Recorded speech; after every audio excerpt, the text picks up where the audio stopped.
In the quiet, tree-lined streets of Houston's Tanglewood, a 72-year-old widow named Dorothy Mae Henderson was on the brink of unearthing a chilling family conspiracy. What began as seemingly innocent weekly visits from her son-in-law Arthur and her daughter Sarah took a sinister turn when hidden surveillance revealed Arthur's true, horrifying intentions.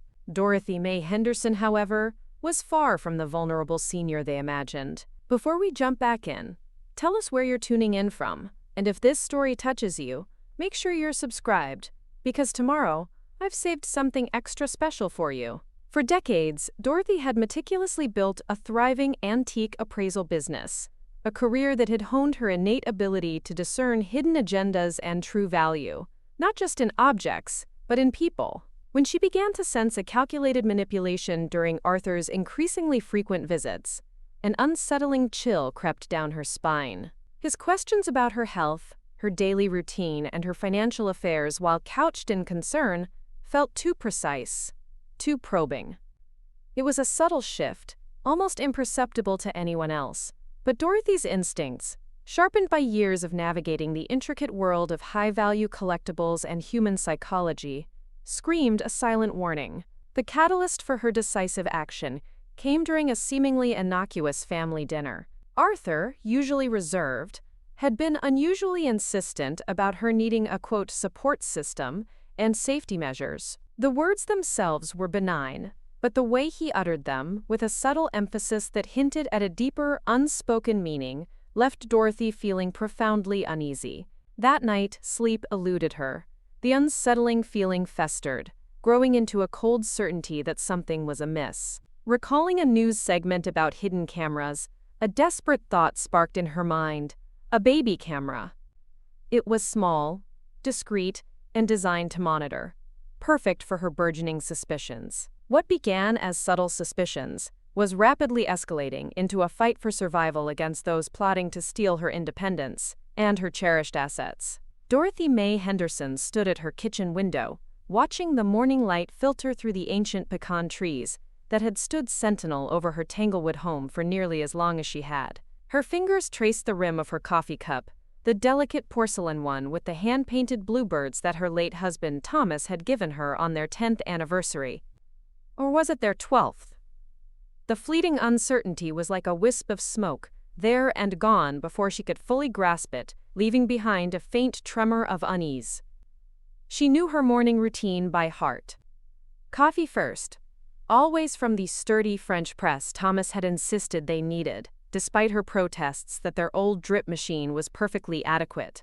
Then, she would meticulously check the morning news, though lately she often found herself rereading the same paragraph 3 times before the words truly registered.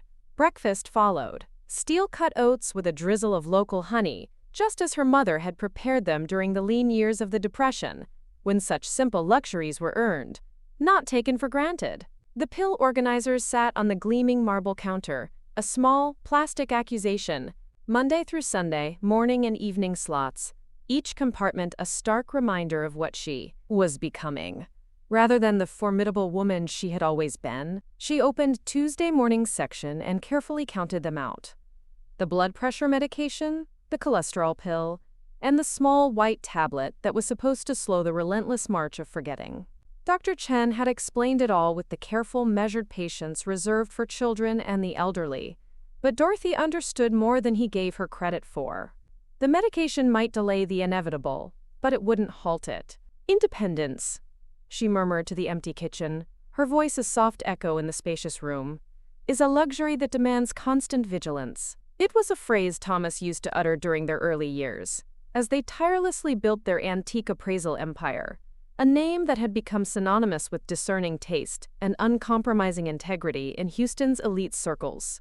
Back then, vigilance meant keenly observing market trends, recognizing hidden gems where others saw only dust, and never trusting anyone's word when her own keen eyes could verify the truth.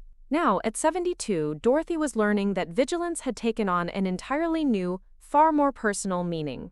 The grandfather clock in the foyer chimed 9 times, its deep, resonant voice echoing through rooms that had once hosted Houston's most prominent collectors and socialites. Tuesday meant the cleaning service would arrive at 10, and Dorothy needed to be presentable, not because she cared what the housekeepers thought, but because appearing anything less than completely capable felt like surrendering territory she wasn't ready to cede.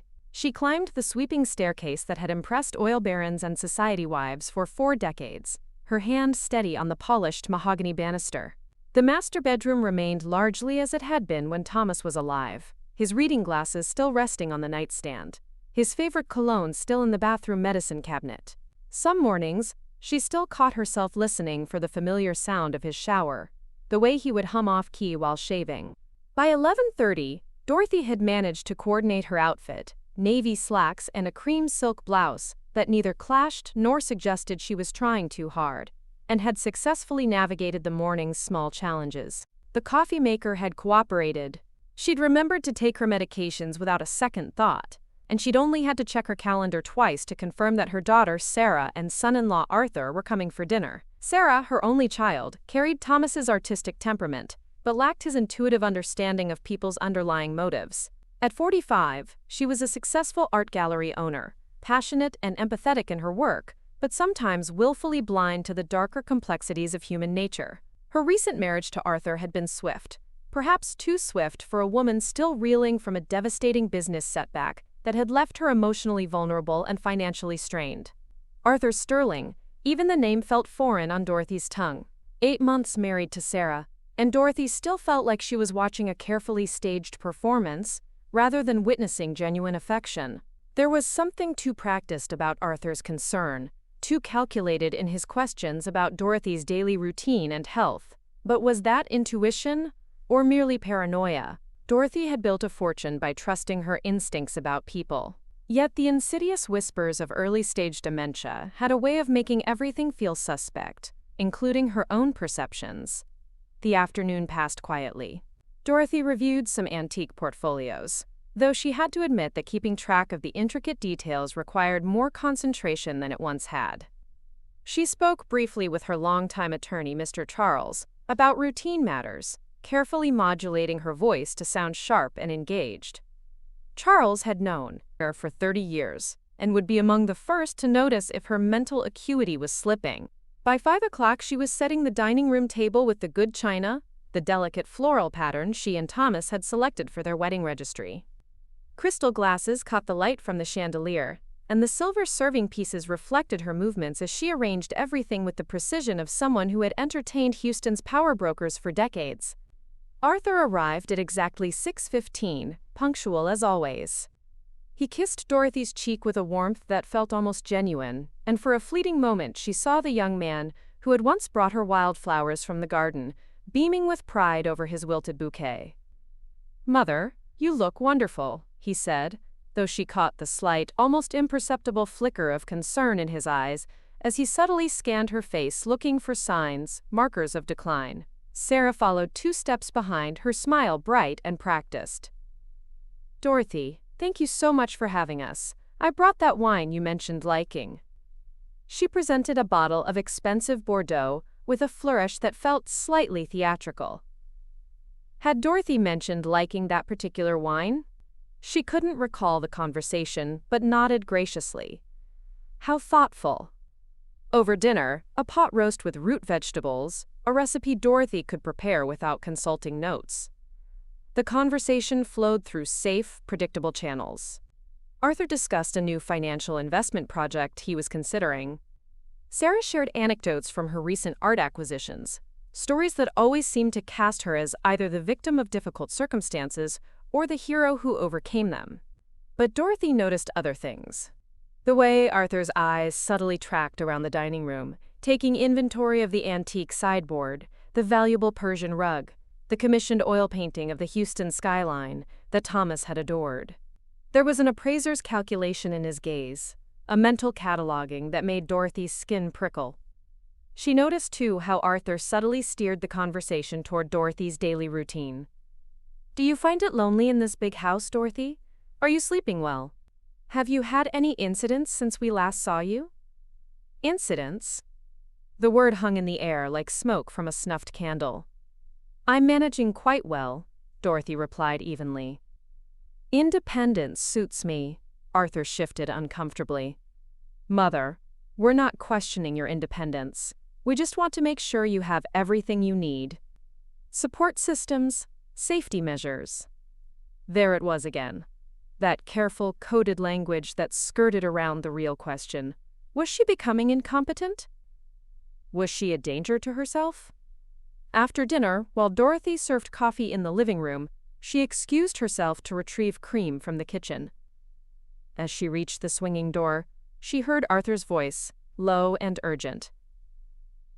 "Can't wait much longer, Sarah. Every day she's alone in this house is a risk. What if she falls? What if she forgets to turn off the stove? What if she gets confused and wanders out at night?" "She seems fine tonight, Arthur," Sarah replied, though her voice carried a hint of doubt. "Tonight, yes. But you don't see her day to day." "I do when I visit. She's declining faster than you realize. We need to start looking at facilities before something happens that forces our hand." Dorothy's hand tightened on the cream pitcher. Facilities. They were discussing nursing homes, and she was apparently not invited to participate in the conversation about her own future. "I just think we should involve her in these discussions," Sarah said weakly.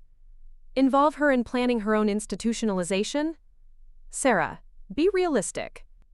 She's not going to agree to give up this house, this independence she talks about. Sometimes we have to make difficult decisions for the people we love."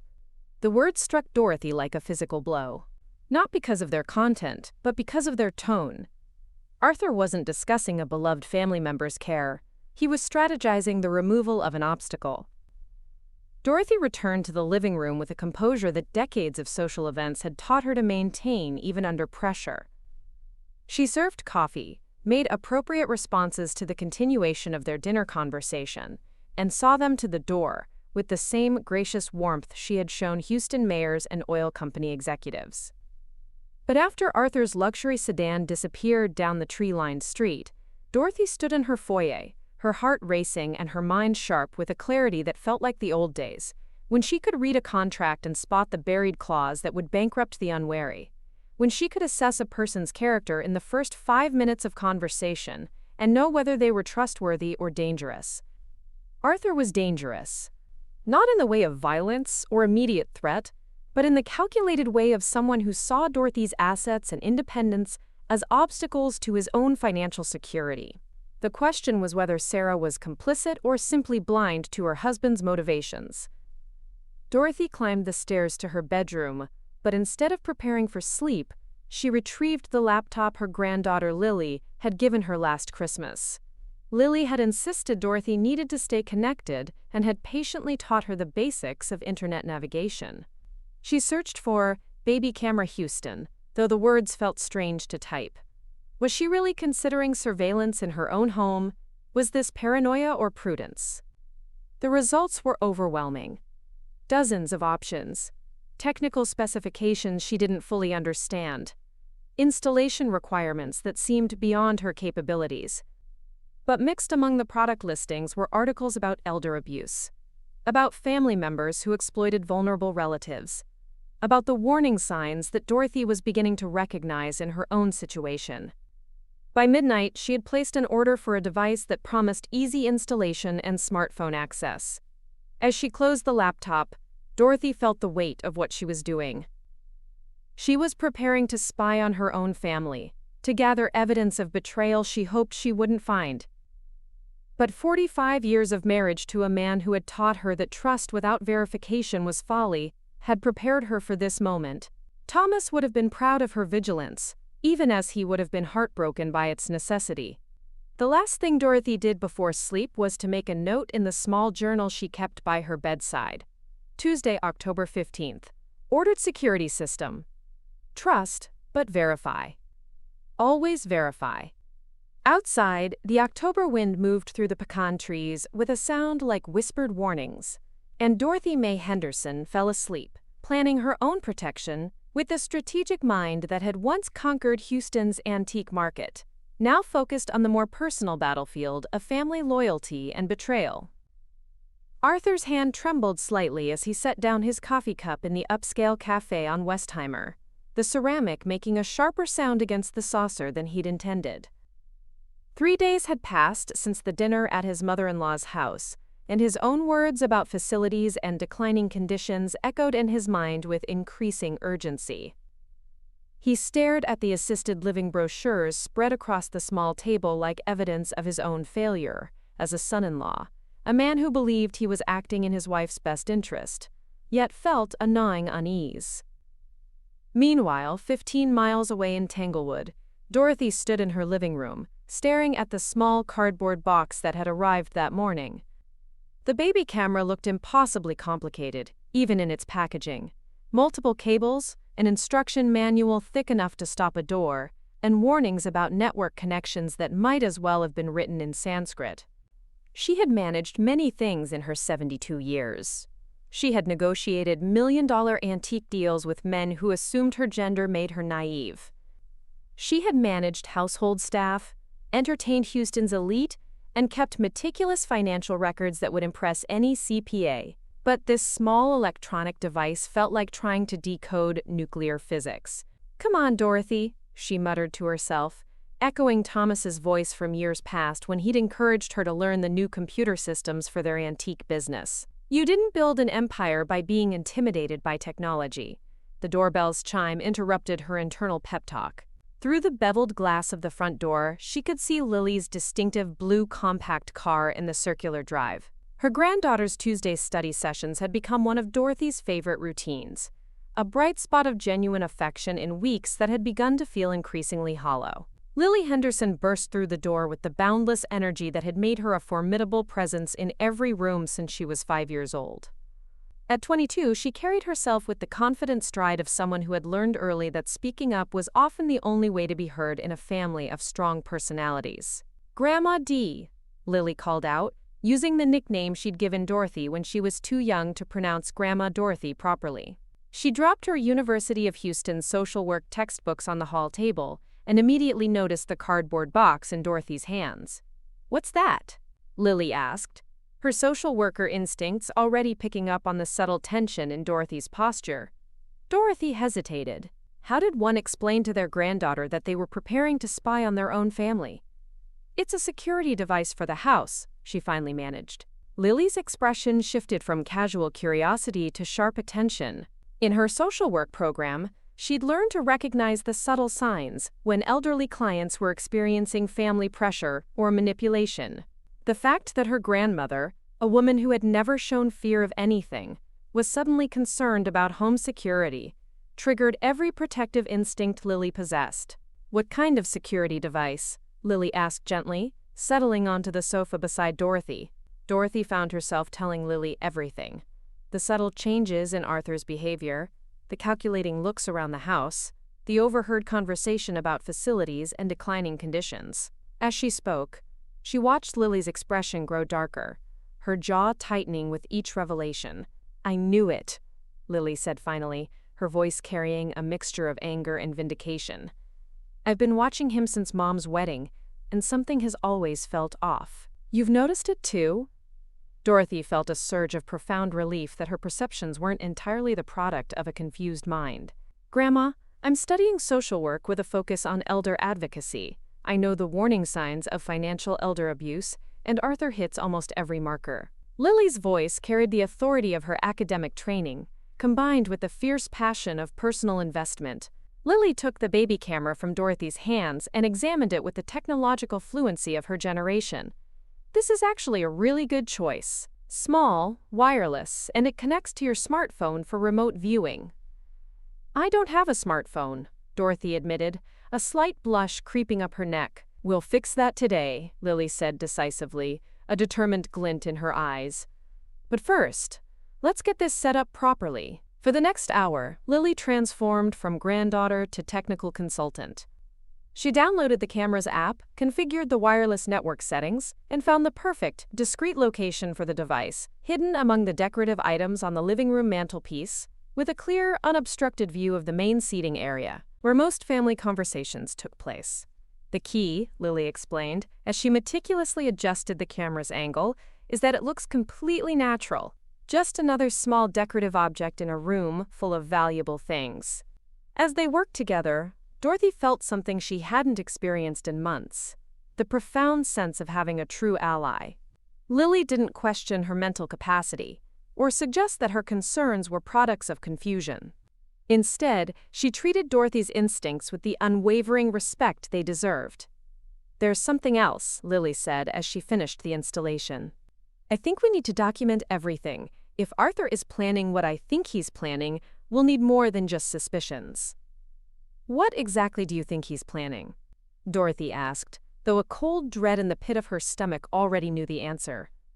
"Conservatorship," Lily said bluntly, her voice devoid of emotion, stating a harsh truth. "He's building a case that you're mentally incompetent to manage your own affairs. Once that's established, he can have you declared incapacitated, move you to a facility, and gain control of your assets through Mom." The words hit Dorothy like ice water. She had heard of such cases. Elderly people stripped of their autonomy by family members, claiming to act in their best interests, while actually securing their own financial futures. "Can he do that?" Dorothy asked, her voice barely a whisper. "It's harder than most people think, but not impossible," Lily replied, her gaze steady. "Especially if he can convince Mom that you're unsafe living alone. Texas law requires clear and convincing evidence of incapacity, but if he manufactures enough, quote, incidents and gets the right doctor's testimony." The doorbell interrupted their conversation. Through the window, Dorothy could see a small silver sedan she didn't recognize. "That must be Mariah," Dorothy said, remembering the caregiver Arthur had arranged. "I'd forgotten she was starting today." Lily's expression sharpened, her eyes narrowing. "Dad hired a caregiver? When?" "Yesterday. Arthur suggested it during their visit. He said it would give everyone peace of mind." "Grandma," Lily said urgently, her voice low and intense, "this is exactly what I was talking about. First, the caregiver. Then the documentation of your need for assistance. Then the facility recommendations. It's a classic pattern." Dorothy opened the door to find Maria Sanchez standing on the front step with a professional yet kind smile and a small bag that presumably contained her supplies. She was younger than Dorothy had expected, perhaps mid-30s, with warm eyes and an immediately trustworthy demeanor. "Mrs. Henderson, I'm Maria Sanchez from Compassionate Care Services. Your son-in-law arranged for me to provide daytime assistance." Dorothy invited Maria inside, acutely aware that this woman, kind though she seemed, was now an unwitting pawn in whatever plan Arthur was implementing. Lily remained in the living room, studying Maria with the analytical intensity she applied to her social work case studies. "I want to be clear about something," Dorothy said once introductions were complete. "I don't need a babysitter. I need someone who can assist with tasks that have become challenging while respecting that this is my home and my life." Maria nodded seriously. "Mrs. Henderson, I've been doing this work for 8 years. My job is to support your independence, not replace it. If you tell me you don't need help with something, then you don't need help with something." There was something in Mariah's tone, a genuine respect for autonomy, that made Dorothy relax slightly. This woman understood the crucial difference between assistance and control. Over the next 2 hours, as Maria familiarized herself with the house and Dorothy's routines, Lily observed carefully. She watched how Maria asked permission before touching anything, how she listened to Dorothy's preferences without trying to override them, and how she spoke to Dorothy as an adult rather than a child. "She's genuine," Lily whispered to Dorothy when Maria stepped out to retrieve something from her car. "But that might make this harder. If Arthur tries to use Maria to document your incompetence, Maria's going to see through it." "Is that good or bad for us?" Dorothy asked, a flicker of hope in her voice. "It's good for you, but it puts Maria in a difficult position. She'll be caught between doing her job ethically and keeping her employment if Arthur pressures her to misrepresent your condition." When Maria returned, Lily made a decision that surprised even herself. "Maria, can I ask you something? In your experience, what do you do when family members have unrealistic expectations about their loved one's care needs?" Maria's expression became carefully neutral, but Dorothy caught the flash of understanding in her eyes. "Every family situation is different," Maria began, her voice measured. "My responsibility is always to my client's well-being and autonomy, not to family members' convenience. It was a diplomatically worded answer, but it told Dorothy everything she needed to know. Maria had encountered manipulative family members before, and she knew how to navigate those treacherous waters professionally. "I have one more request," Dorothy said as the afternoon wound down. "I'd like you to be completely honest with me about my capabilities and limitations. If you see genuine safety concerns, I want to know about them, but I also want you to distinguish between actual problems and perceived problems that might be reported by others." Maria met Dorothy's eyes directly. "I can do that, Mrs. Henderson. Professional honesty is part of good care." After Maria left for the day, Lily helped Dorothy test the baby camera system. The feed came through clearly on the tablet Lily had purchased, showing a perfect view of the living room where most family interactions took place. "Remember," Lily said as she prepared to leave for her evening classes, "this isn't about being paranoid. This is about protecting yourself with the same business instincts you've always used. You're gathering information so you can make informed decisions." That evening, alone in the house that had sheltered 4 decades of her life, Dorothy reviewed the day's events. She now had surveillance capability, a potentially sympathetic witness in Maria, and most importantly, an unwavering ally in Lily, who understood both the immediate threat and the complex legal landscape. For the first time since that overheard conversation about facilities, Dorothy felt like she was taking control, rather than simply reacting to circumstances others were trying to impose upon her. She settled into Thomas's old armchair in the living room, acutely aware that the small camera on the mantelpiece was now silently recording her every movement. Tomorrow, when Arthur inevitably made one of his checking-in visits, Dorothy would begin gathering the irrefutable evidence that might save her independence, or confirm her worst fears about the people she had once trusted with her heart. The house settled around her with familiar creaks and sighs, and Dorothy Mae Henderson smiled with the quiet satisfaction of someone who had spent a lifetime refusing to be underestimated by those who mistook age for weakness. The morning sun cast long shadows across Dorothy's living room as she reviewed the baby camera footage from the previous day on the tablet Lily had taught her to use. Watching herself move through her own space felt surreal, like observing a stranger who happened to live in her house. But the technology was working perfectly, capturing crisp video and clear audio of everything that transpired within its range. Maria had arrived at 9 sharp, just as she had promised. On the recording, Dorothy could see their interactions from an outsider's perspective. Maria's respectful demeanor, her own responses that seemed perfectly coherent and appropriate. If anything, the footage demonstrated exactly what Dorothy had hoped, that she was managing her daily life with competence and dignity. She was still reviewing the previous day's recordings when the doorbell announced an unexpected visitor.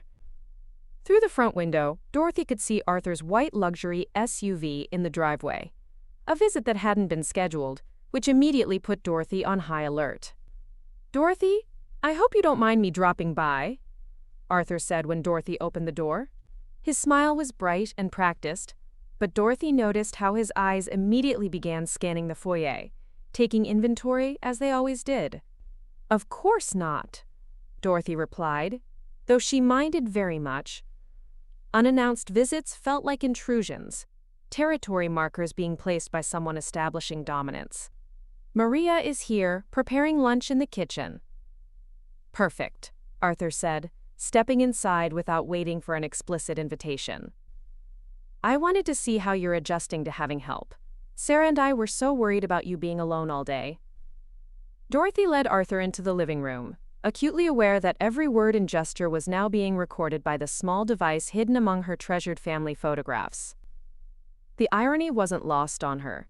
She was meticulously documenting her own life, like evidence in a case she hoped she'd never have to make. "How are you feeling about having Maria here?" Arthur asked, settling onto the sofa with the casual ownership of someone who considered himself family. "Any concerns? Difficulties adjusting?" "Maria is very professional," Dorothy replied carefully. "She respects my routines and my independence." "That's wonderful to hear." Arthur's tone carried just a hint of disappointment, as if he'd been hoping for complaints. You know, Sarah and I were discussing how important it is to have objective feedback about your daily functioning. Sometimes we don't notice our own challenges. There it was again, that carefully coded language that suggested Dorothy's perceptions couldn't be trusted. Arthur had a talent for making statements that sounded caring while actually undermining confidence. "I'm quite aware of my capabilities," Dorothy said evenly. "Of course you are," Arthur replied quickly, though his smile never quite reached his eyes. "I just meant that sometimes family members can provide perspective that's helpful. For instance, Sarah mentioned that you seemed confused about some details during our last dinner." Dorothy felt a chill of recognition. This was how it would work. Normal conversation would be reframed as confusion. Ordinary forgetfulness would become evidence of decline. And every human imperfection would be catalogued as proof of incompetence. "I wasn't confused," Dorothy said firmly. "I was processing information." Arthur's expression softened into what might have looked like compassion to someone who didn't know better. "Dorothy, no one is questioning your intelligence. We're just concerned about your safety. Living alone in this big house, managing all these responsibilities, it's a lot for anyone, especially at your age." From the kitchen came the gentle sound of Maria preparing lunch, the soft clatter of dishes, the hum of the microwave. Dorothy found herself grateful for the other woman's presence, even as she realized that Maria was witnessing this entire conversation. "Speaking of responsibilities," Arthur continued, "I couldn't help but notice some bills on your desk during our last visit. Are you managing to stay on top of everything? The financial obligations, the maintenance issues? This house is so large and the upkeep must be overwhelming." Dorothy's anger flared, but decades of social training kept her voice level.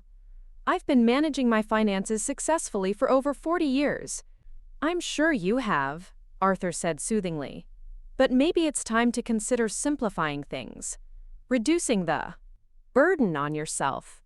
There are some lovely senior communities in Houston that handle all the maintenance, the meal prep, the social activities. Places where you could focus on enjoying life instead of worrying about house payments and property taxes." The suggestion hung in the air like smoke from a burning bridge. Dorothy realized she was witnessing the opening moves of a carefully orchestrated campaign. Arthur wasn't just making casual conversation. He was building a narrative about Dorothy's supposed inability to manage her own life.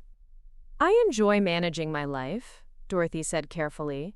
"This house, my finances, my independence, they're not burdens, they're choices.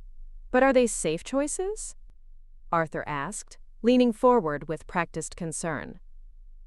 "What if something happened? What if you fell or had a medical emergency? Or simply forgot to lock the doors one night? Sarah would never forgive herself if something happened to you while you were living alone." Maria appeared in the doorway holding a lunch tray. "Mrs. Henderson, your lunch is ready. Would you like me to serve it in the dining room?" "Here is fine," Dorothy said, grateful for the interruption. "Maria, this is my son-in-law, Arthur." Maria nodded politely, but Dorothy caught something in the other woman's expression, a subtle tightening around her eyes that suggested she'd been listening to the conversation and didn't entirely approve of what she'd heard. Preparing and narrating this story took us a lot of time, so if you are enjoying it, subscribe to our channel, it means a lot to us. Now back to the story. "Maria, you spend more time with Dorothy than anyone," Arthur said suddenly, turning his attention to the caregiver. "In your professional opinion, how is she managing? Any concerns about safety, memory, daily functioning?" Dorothy felt her stomach clench. This was the moment she'd been dreading. Arthur attempting to recruit Maria as a witness to her supposed decline. Maria's pause was brief but significant. "Mrs. Henderson is one of the most capable clients I work with," she said finally. "She maintains her routines independently, manages her medications properly, and demonstrates excellent judgment in daily decisions." Arthur's smile flickered almost imperceptibly. "That's wonderful to hear, but surely there are areas where she needs support. Confusion about dates, difficulty with technology, problems following complex instructions. Everyone has areas where they benefit from assistance," Maria replied diplomatically. But Mrs. Henderson's needs are quite minimal compared to most clients her age. Dorothy felt a surge of profound gratitude toward Maria, who was clearly refusing to provide the ammunition Arthur was seeking. After Arthur left, making vague promises to check in again soon, Dorothy and Maria sat in the living room, the tension from the earlier conversation still lingering. "Mrs. Henderson," Maria said carefully, "may I speak honestly with you?" "Please do." "In 8 years of caregiving, I've learned to recognize when family members have unrealistic expectations about their loved one's care needs." Maria's voice carried the weight of experience. "Sometimes those expectations aren't really about the client's well-being." Dorothy studied Maria's face, seeing compassion mixed with professional concern. "What are you saying?" "I'm saying that your son-in-law seems more interested in documenting problems than celebrating your capabilities. That's not typically how loving family members approach elder care." The validation of her instincts felt like a precious gift. "You notice that too?" "Mrs. Henderson, I've seen this pattern before. Family members who ask leading questions about, quote, concerns and, quote, safety issues while ignoring evidence of competence and independence. It usually means they have an agenda that has nothing to do with the client's actual needs." Dorothy felt tears prick her eyes, not from sadness, but from overwhelming relief. She wasn't imagining the manipulation. She wasn't being paranoid or confused. A trained professional was confirming what her instincts had been telling her all along. "What should I do?" Dorothy asked, her voice barely a whisper. "Document everything," Maria said firmly. "Keep records of your daily activities, your medications, your appointments. Show that you're managing your life successfully." She paused, seeming to wrestle with professional boundaries. "And be very careful about what you say in front of people who might misrepresent your words later." That evening, alone, except for the silent witness of the baby camera, Dorothy reviewed the day's footage. Watching Arthur's performance from an objective perspective was revolting. She could see the calculated nature of every question, the way Arthur's expressions shifted when he thought no one was watching, the disappointment when Maria refused to provide negative assessments. Dorothy made detailed notes in the journal she'd started keeping. Dates, times, exact quotes from conversations. If this situation escalated, she would be prepared with evidence rather than just accusations. But as she prepared for bed, Dorothy couldn't shake the feeling that today had been just the beginning. Arthur's visit had felt like reconnaissance, probing for weaknesses, testing defenses, gathering intelligence for whatever larger campaign was being planned. The house settled around her with familiar sounds, but Dorothy no longer felt entirely safe in her own home. She was living under surveillance, her own protective surveillance, because the people who claimed to love her most were the very ones she could no longer trust. Tomorrow would bring new challenges, new tests, of her resolve and her competence.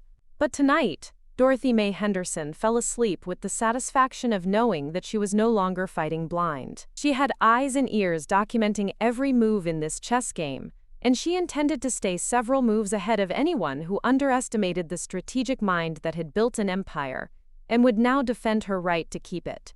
Dorothy's afternoon nap had become as routine as her morning coffee, a concession to the pervasive fatigue that seemed to creep in earlier each day, though she stubbornly refused to acknowledge it as anything more than the natural rhythm of a life well lived. At precisely 2:30 on Thursday afternoon, she settled into Thomas's old, worn leather recliner in the master bedroom, the one that still held the faint, comforting scent of his cologne, and allowed herself the quiet luxury of closing her eyes. Downstairs, Maria was meticulously organizing Dorothy's medications for the upcoming week, a task that demanded a precision and patience Maria found deeply satisfying.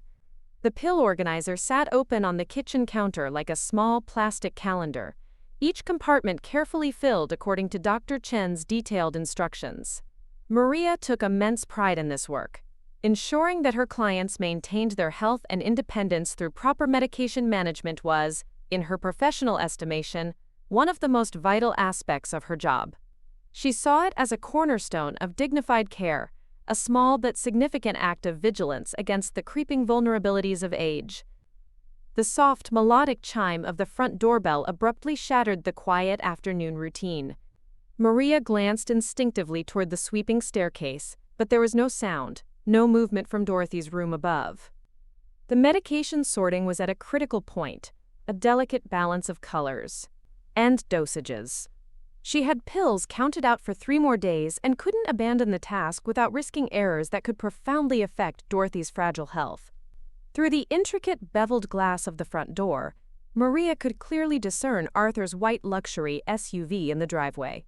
Another unscheduled visit, she noted, a silent sigh escaping her lips. These impromptu appearances from Arthur and, occasionally, Sarah had become increasingly common over the past week, a nagging pattern Maria had begun to observe with a growing sense of unease. They always seemed to occur when Dorothy was resting, deeply immersed in an afternoon nap or otherwise occupied and less likely to overhear. It was as if Arthur was deliberately timing his visits to catch the household in moments of vulnerability, to bypass direct interaction with Dorothy when he sought to exert influence or gather information from Maria. "Maria!"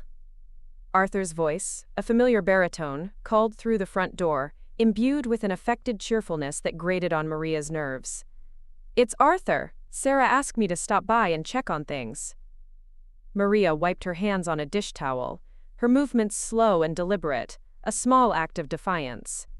She walked to the front door, acutely conscious of leaving the medication task unfinished, the brightly colored pills scattered across the counter, but unwilling to simply ignore a family member's insistent request for entry, especially given the unspoken tension that now permeated the grand house. When she finally opened the door, Arthur stepped inside with the confident, almost possessive familiarity of someone who considered himself an undisputed part of the household, his gaze sweeping the foyer and living room, with that same cataloging intensity Maria had noticed during previous visits, as if assessing inventory. "Is Dorothy resting?" Arthur asked, though his tone suggested he already knew the answer, his eyes betraying a subtle impatience. "Yes, she's taking her afternoon rest," Maria replied, keeping her voice carefully neutral, her professional mask firmly in place. "She usually naps for about an hour this time of day." "Perfect. That gives us a chance to talk." Arthur moved into the living room with a predatory grace, settling onto the plush sofa with an air of ownership that instantly made Maria profoundly uncomfortable. "I've been wanting to speak with you privately about Dorothy's condition," he began, his voice dropping to a confidential whisper. Maria remained standing, her professional instincts prickling, a silent alarm echoing in her mind. In her 8 years of caregiving, she had learned to recognize when family members wanted to have conversations that, for various reasons, couldn't happen in front of their loved ones. Sometimes these conversations were genuinely necessary and appropriate, discussions about sensitive medical issues or future care planning. Other times, however, they were thinly veiled attempts to manipulate the narrative about a client's capabilities, to subtly twist perceptions and gather information for ulterior motives. Maria's gut told her this was one of the latter. "What would you like to know?" Maria asked carefully, choosing her words with precision, a silent shield against any attempt at manipulation. Arthur's smile was warm and seemingly genuine, a picture of filial concern, but Maria, acutely observant, noticed that it didn't quite reach his eyes, leaving them cold and calculating. "I'm just concerned about whether Dorothy is being completely honest about her abilities," he began, his voice laced with feigned empathy. "Sometimes elderly people try to hide their limitations because they're afraid of losing their independence, you know." Maria's response was immediate and firm, an unwavering defense of her client. "Mrs. Henderson is very capable," she stated clearly. "She manages her daily routines well and demonstrates excellent judgment in most situations. But surely there are incidents?" Arthur pressed, his voice carrying the tone of someone who expected immediate confirmation of his predetermined assumptions. "Confusion about dates or appointments? Difficulty remembering conversations? Problems with everyday tasks?" Maria felt the familiar tension rise in her shoulders, the uncomfortable friction that arose when family members seemed far more interested in meticulously documenting problems than in celebrating their loved ones' enduring strengths. Every person has areas where they benefit from support, Maria replied, her voice remaining steady, unwavering. But Mrs. Henderson's needs are quite minimal compared to most clients her age. She truly thrives with a little assistance. Arthur leaned forward, his expression becoming more intense, a subtle shift that indicated a change in tactic.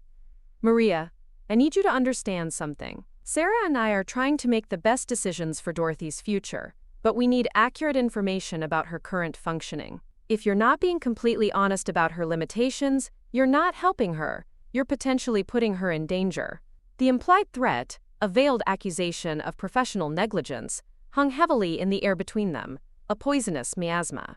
Maria recognized the tactic instantly, suggesting that an honest assessment inherently meant documenting decline, while a failure to report problems constituted professional negligence. It was a manipulation she'd encountered before, a common ploy, usually from family members who had already made up their minds about what they wanted to hear, seeking confirmation rather than objective truth. I document all my observations honestly in my daily reports, Maria said firmly, her voice devoid of inflection.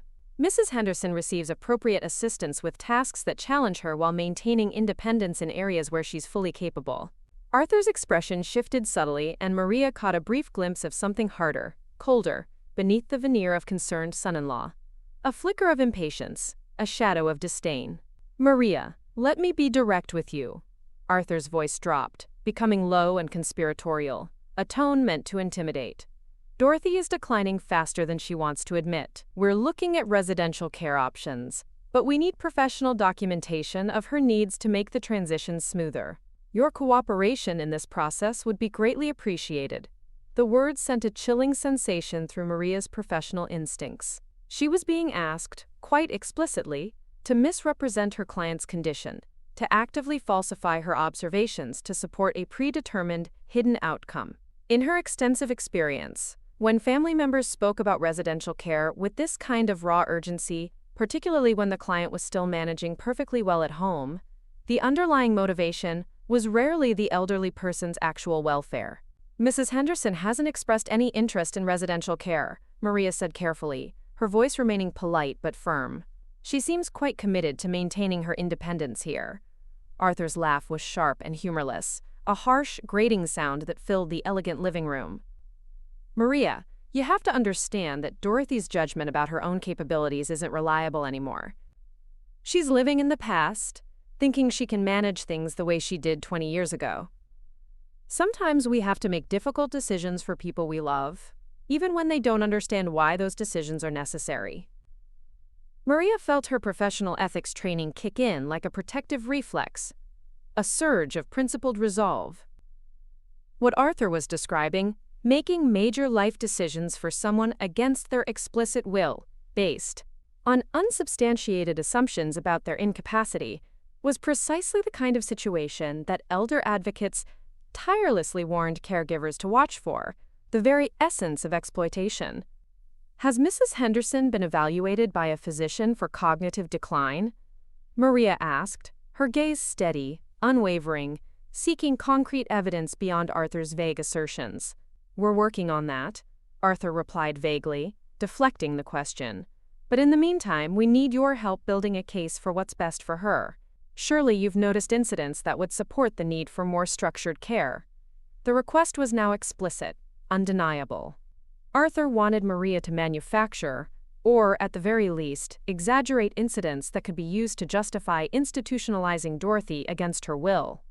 Maria had seen this pattern before, a blatant attempt by family members to bypass proper medical and legal channels by pressuring caregivers to provide documentation that conveniently supported their hidden agenda.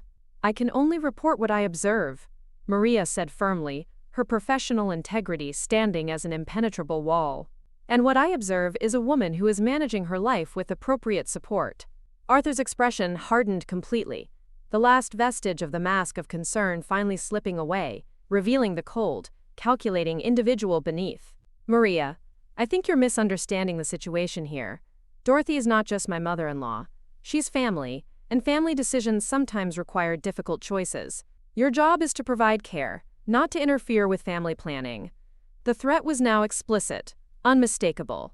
Maria understood, with chilling clarity, that her continued employment was being leveraged, used as a weapon to gain her compliance in a scheme that violated every single ethical principle of her profession. She also understood, with a sinking feeling, that Arthur had chosen this precise moment, when Dorothy was sleeping soundly upstairs and utterly unable to overhear their conversation, with deliberate, manipulative intent. "Mrs. Henderson," Maria said, choosing her words with extreme care, each syllable weighed for its potential impact. "I understand that family decisions can be complex, but my professional obligation is always, first and foremost, to my client's well-being and autonomy. I cannot support recommendations that don't align with her actual care needs."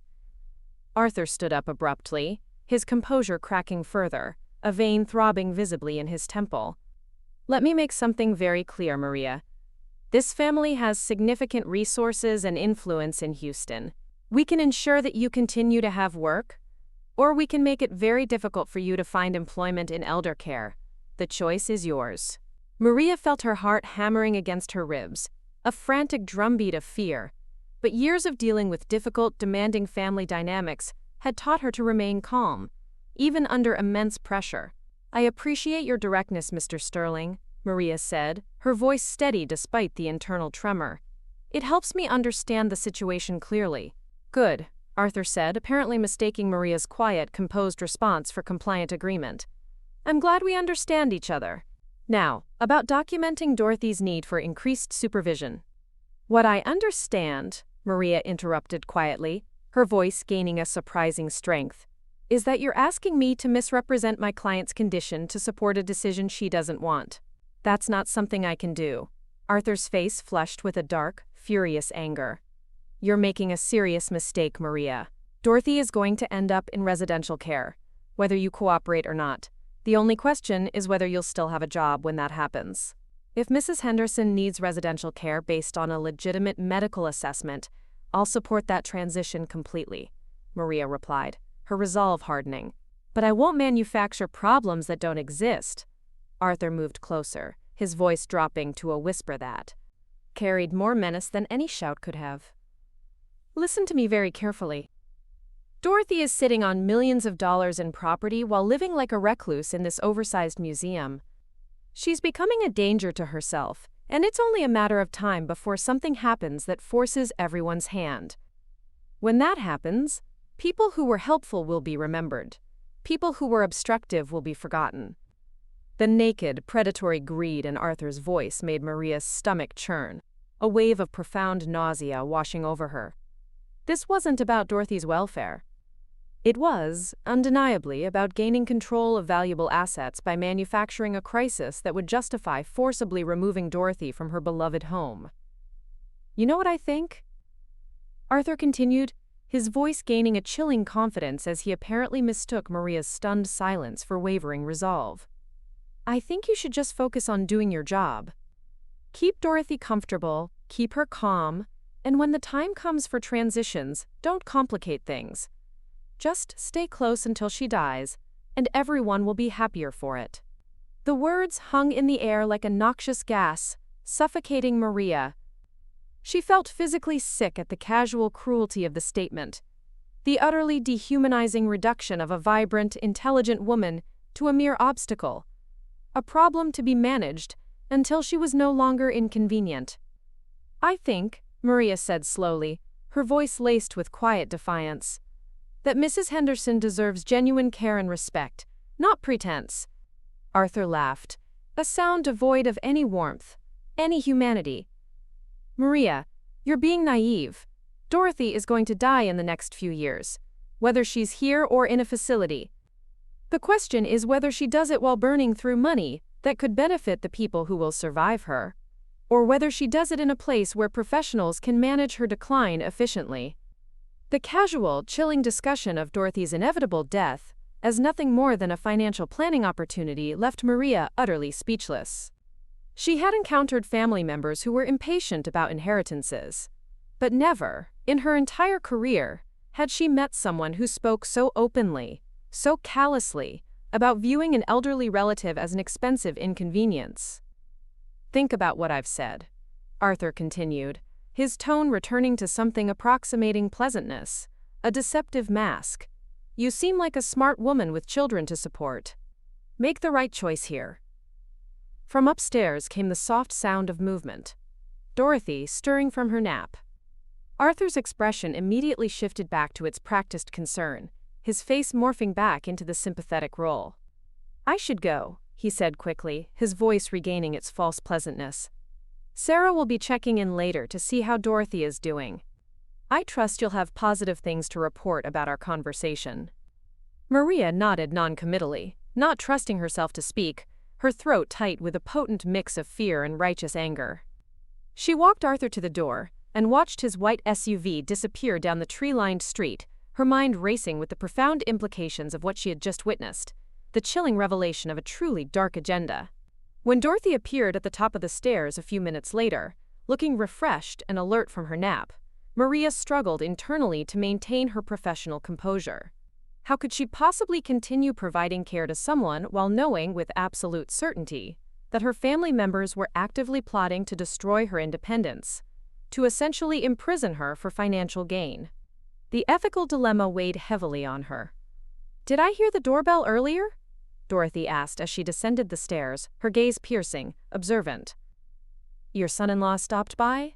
Maria replied, her voice carefully neutral, betraying nothing of the harrowing conversation. "He said Sarah asked him to check on things." Dorothy's expression sharpened, with the intuitive intelligence that Maria had come to respect and admire so deeply. "How long was he here?" "About 20 minutes, Maria said. You were resting, so we talked in the living room."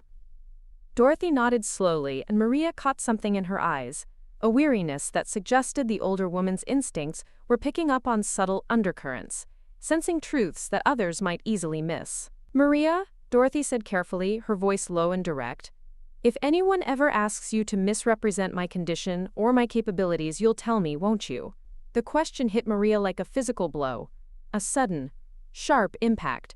Somehow, Dorothy knew, whether through pure instinct, accumulated experience, or astute observation, she understood that she was being evaluated, scrutinized by people who decidedly did not have her best interests at heart.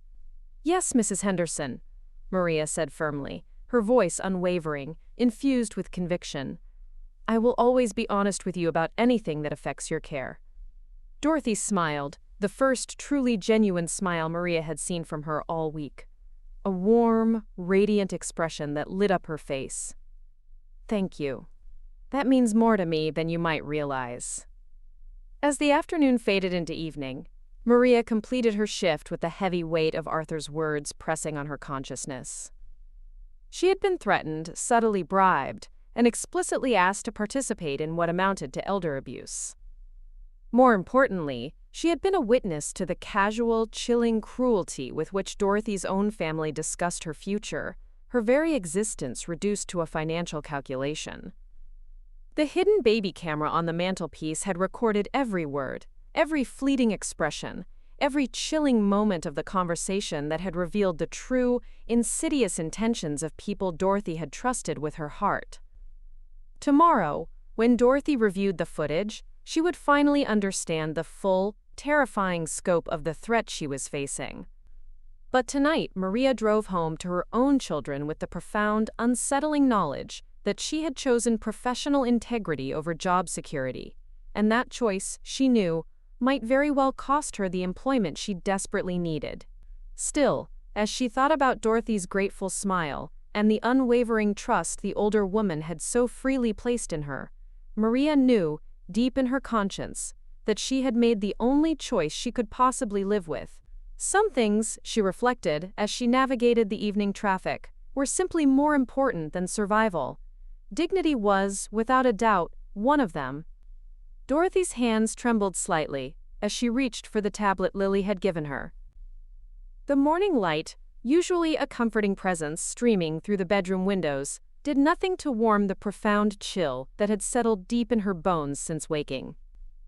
She had dreamed of Thomas again, her beloved late husband, but these were not the peaceful, comforting dreams of their early years together. Instead, they were anxious, unsettling visions where he was desperately trying to warn her about something she couldn't quite grasp, something just beyond her understanding. His voice in the dream had been urgent, insistent, a desperate plea, but the words, like smoke, had dissolved upon waking, vanishing into the cold light of dawn, leaving behind only a lingering sense of dread. Now, sitting in the very chair where she'd spent countless peaceful mornings reading the Chronicle while Thomas showered and hummed his off-key melodies, Dorothy felt an irresistible compulsion to review the previous day's baby camera footage. Something in Maria's demeanor when she'd left the evening before, a careful, almost strained professionalism that seemed to mask deeper, unspoken concerns, had triggered the same acute instincts that had once helped Dorothy identify problematic antique properties before they became ruinous liabilities. She navigated to the camera app with a newfound competence Lily had painstakingly drilled into her, grateful for her granddaughter's boundless patience with technology that still felt foreign, almost alien, in her 72-year-old hands. The timestamp on the screen clearly showed Thursday, 2:47 p.m., just after she had gone upstairs for her customary afternoon rest. The footage began innocuously enough, Maria in the kitchen, methodically organizing medications with the unwavering precision Dorothy had come to appreciate and rely upon. Then came the distinct sound of the doorbell, Maria's brief, almost imperceptible hesitation before she abandoned her crucial task to answer it. And then Arthur's voice, bright and sickeningly familiar, explaining with a practiced sincerity that Sarah had asked him to check on things. Dorothy leaned closer to the screen, her heart beginning to pound with a slow, heavy rhythm as the two women moved into the living room, directly within the camera's unblinking range. What she witnessed over the next 20 minutes shattered something fundamental, something irrevocably precious, in her understanding of her own family. Arthur's voice, stripped bare of its usual careful modulation, now resonated with a chilling, businesslike candor. "Maria, let me be direct with you. Dorothy is declining faster than she wants to admit. We're looking at residential care options, but we need professional documentation of her needs to make the transition. Your cooperation in this process would be appreciated." Dorothy felt her breath catch painfully in her throat, a searing constriction that made it difficult to draw air. The casual, almost flippant way Arthur discussed her future, as if it were a mere business transaction, a property deal, rather than the very fabric of her human life, carried the same chilling tone she'd used decades earlier, when discussing the demolition of historic buildings to make way for more profitable, soulless developments. But it was what came next, the words that followed, that stopped Dorothy's heart entirely, freezing the very blood in her veins. "Listen to me very carefully," Arthur's voice continued, dropping to a low, menacing whisper, a sound somehow more terrifying, more insidious, than shouting would have been. "Dorothy is sitting on millions of dollars in property while living like a recluse in this oversized museum. She's becoming a danger to herself, and it's only a matter of time before something happens that forces everyone's hand." The words slammed into Dorothy like physical blows, each syllable a hammer stroke against her soul. The cold, calculating precision in Arthur's voice, the casual, utterly dehumanizing reduction of Dorothy's life to a mere financial inconvenience, the strategic, ruthless planning around her supposed incompetence. It was all there, laid bare, raw and undeniable, recorded in digital clarity that left absolutely no room for misinterpretation or agonizing self-doubt. And then came the statement, the single sentence that would echo in Dorothy's mind for the rest of her life, a poisoned dart piercing her very core. "Just stay close until she dies, and everyone will be happier for it."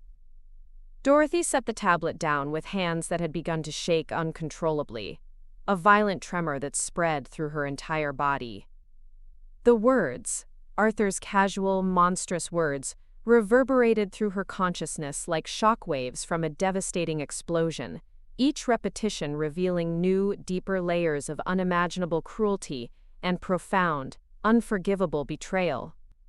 This wasn't loving family concern, nor was it legitimate, heartfelt worry about her welfare. This, she now understood with a sickening certainty, was predatory calculation, thinly veiled, dressed in the deceptive language of love, and sickeningly presented as selfless sacrifice. The casual, callous discussion of her impending death as nothing more than a convenient financial planning. Opportunity left Dorothy feeling physically ill, a profound nausea that churned in her stomach. She had built a fortune by trusting her instincts about people's true motivations, by discerning the hidden currents beneath polite smiles. But even her most cynical, cutthroat business dealings had never, not once, prepared her for this level of intimate, personal betrayal from someone she had not only welcomed into her family, but had grown to love, or at least, believed she had loved. She forced herself, through sheer willpower, to watch the remainder of the chilling footage, noting Maria's increasingly uncomfortable responses, the subtle shifts in her posture, the tightening of her jaw. She saw the unwavering way the younger woman's professional ethics prevented her from providing the damning ammunition Arthur was so ruthlessly seeking. Maria's quiet, steadfast integrity in the face of such explicit threats gave Dorothy a fragile, desperate shard of hope, a desperate prayer that not everyone around her had been compromised by insatiable greed or insidious manipulation. When the recording finally ended, the screen going black, Dorothy sat in the profound, suffocating silence of her bedroom, surrounded by 45 years of cherished memories with Thomas, and felt more utterly alone than she had since the devastating day he had died. The family she had so painstakingly tried to rebuild around Sarah and her new husband, Arthur, was now revealed as nothing more than a carefully constructed lie, a cruel, elaborate performance designed solely to position her for ruthless exploitation. But alongside the crushing devastation came something else, something potent and familiar, a powerful surge of the strategic mind that had once, long ago, conquered Houston's demanding antique market. Arthur, in his arrogance and callous disregard, had made a crucial, fatal mistake in revealing his true, horrifying intentions so explicitly, so nakedly. He had, in his own greed-fueled hubris, created irrefutable evidence of a chilling conspiracy, a conspiracy that no court in Texas, no judge with a shred of decency, would ever dare to ignore. And he had done it, the exquisite irony, while being meticulously recorded by surveillance she had installed, surveillance he didn't even know existed.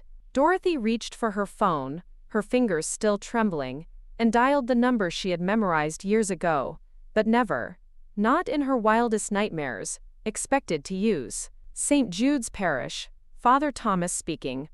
Michael, it's Dorothy Henderson. I need to see you today. It's urgent. The concern in Father Michael's voice was immediate, palpable, and utterly genuine, so starkly different from the cold, calculated worry in Arthur's that Dorothy almost began to weep, tears welling in her eyes, just from the sheer, overwhelming contrast. Of course, Dorothy. Are you all right? I'm about to find out, she replied, her voice brittle. Can you come to the house? I have something I need to show you, and I don't think I should leave right now. Within the hour, Father Michael Thomas sat in Dorothy's living room, the same elegant, sun-drenched room where Arthur had revealed his true, monstrous nature just 24 hours earlier. Dorothy had known Michael for over 20 years, had watched him comfort Thomas during his final, agonizing illness, had seen him navigate the profound complexities of family grief and healing, with a wisdom that stemmed from both rigorous theological training and a deep, genuine compassion for the inherent frailty of the human spirit. Dorothy, you look like you've seen a ghost, Michael said gently, his voice soft with concern, accepting the steaming coffee she offered with hands that had cradled countless parishioners through their darkest, most desperate moments. I've seen something worse than a ghost, Michael, Dorothy replied, her voice thin, fragile. I've seen the truth about people I trusted, people I loved, more than life itself. She played the devastating recording for him, without preamble, her finger steady on the tablet's screen, watching his expression shift, subtly at first, then with increasing horror, then finally, settling into something profound, something approaching righteous anger, as Arthur's chilling words, his casual cruelty, filled the once peaceful room. When the recording finally ended, Michael sat in stunned, horrified silence for several long minutes, his hands clasped tightly, unconsciously, in the posture of prayer that Dorothy had seen him assume countless times when confronting the very worst of human nature. the darkest depths of depravity. "My God, Dorothy," he whispered finally, his voice thick with emotion. "I've counseled families through difficult elder care decisions for 18 years, but I've never heard anything this calculated, this utterly cruel." "What do I do, Michael?" Dorothy asked, allowing a raw, aching vulnerability to seep into her voice for the very first time since Thomas's death, since the foundations of her world had crumbled. "This is my daughter's husband. These are decisions that will tear my family apart, shatter what little remains." Father Michael leaned forward, his expression now carrying the undeniable authority of someone who had wrestled with moral complexities far beyond the mundane scope of ordinary family disputes, a man steeped in the difficult truths of human brokenness. "Dorothy, what you're describing isn't merely a family disagreement about care. It's elder abuse, plain and simple, with the explicit intent to commit financial exploitation. There are legal and moral obligations here that transcend, that go far beyond mere family loyalty." "But Sarah," Dorothy began, her voice still clinging to a desperate shred of hope for her daughter's innocence. "Sarah needs to know the truth about who she married," Michael said firmly, his gaze unwavering. "And if she chooses her husband's agenda over her mother's welfare, then she needs to face the profound consequences of that choice. But you, Dorothy, you cannot protect her from this harsh reality by sacrificing yourself to it." Dorothy felt tears welling up, threatening to spill over, for the first time since discovering the insidious recording, since the world she knew had fragmented into 1,000 pieces. "I built my whole life around the idea that family protects family, that we might argue, we might disagree, but we never, ever destroy each other. And that's exactly why this betrayal hurts so deeply," Michael replied, his voice gentle but firm. "But Dorothy, you're not destroying anything. Arthur destroyed it when he chose greed over love, when he chose cold calculation over genuine human connection. You're simply refusing to enable that destruction." They spent the next 2 grueling hours discussing options, implications, and the careful, methodical steps that would need to be taken to protect Dorothy's autonomy, to reclaim her independence, while simultaneously preserving whatever legitimate, authentic family relationships might possibly survive the coming, brutal confrontation. Michael's extensive experience with complex family conflicts provided crucial perspective on the daunting legal and emotional challenges that lay ahead. "The recording is devastating evidence, Dorothy," Michael said as they concluded their emotionally draining conversation, his voice serious. "But you'll need more than just this one incident to build a truly comprehensive case. Document everything, involve professionals who can provide objective assessment, and prepare for the very real possibility that this situation gets much worse before it ever gets better." When Maria arrived for her afternoon shift, Dorothy was waiting in the living room, the tablet still beside her chair, its screen now dark, a silent witness. The younger woman's carefully controlled expression, the subtle tension around her eyes, told Dorothy everything she needed to know about the immense emotional cost of maintaining professional integrity in the harrowing face of Arthur's blatant threats. "Maria," Dorothy said gently, her voice soft with understanding. "I know what happened yesterday." Maria's carefully constructed composure cracked slightly, just enough to reveal the raw strain she'd been carrying, the heavy burden she'd endured since the harrowing confrontation with Arthur. "Mrs. Henderson," Maria began, her voice trembling slightly, "I want you to know that I would never misrepresent your condition, no matter what pressure." "I know," Dorothy interrupted, her voice firm, resolute. "I saw the recording, I heard everything he said to you, and I heard how you responded. Your integrity, Maria, it may have saved my life." Maria's eyes widened, a flicker of shock and dawning realization crossing her face as she grasped the profound implications.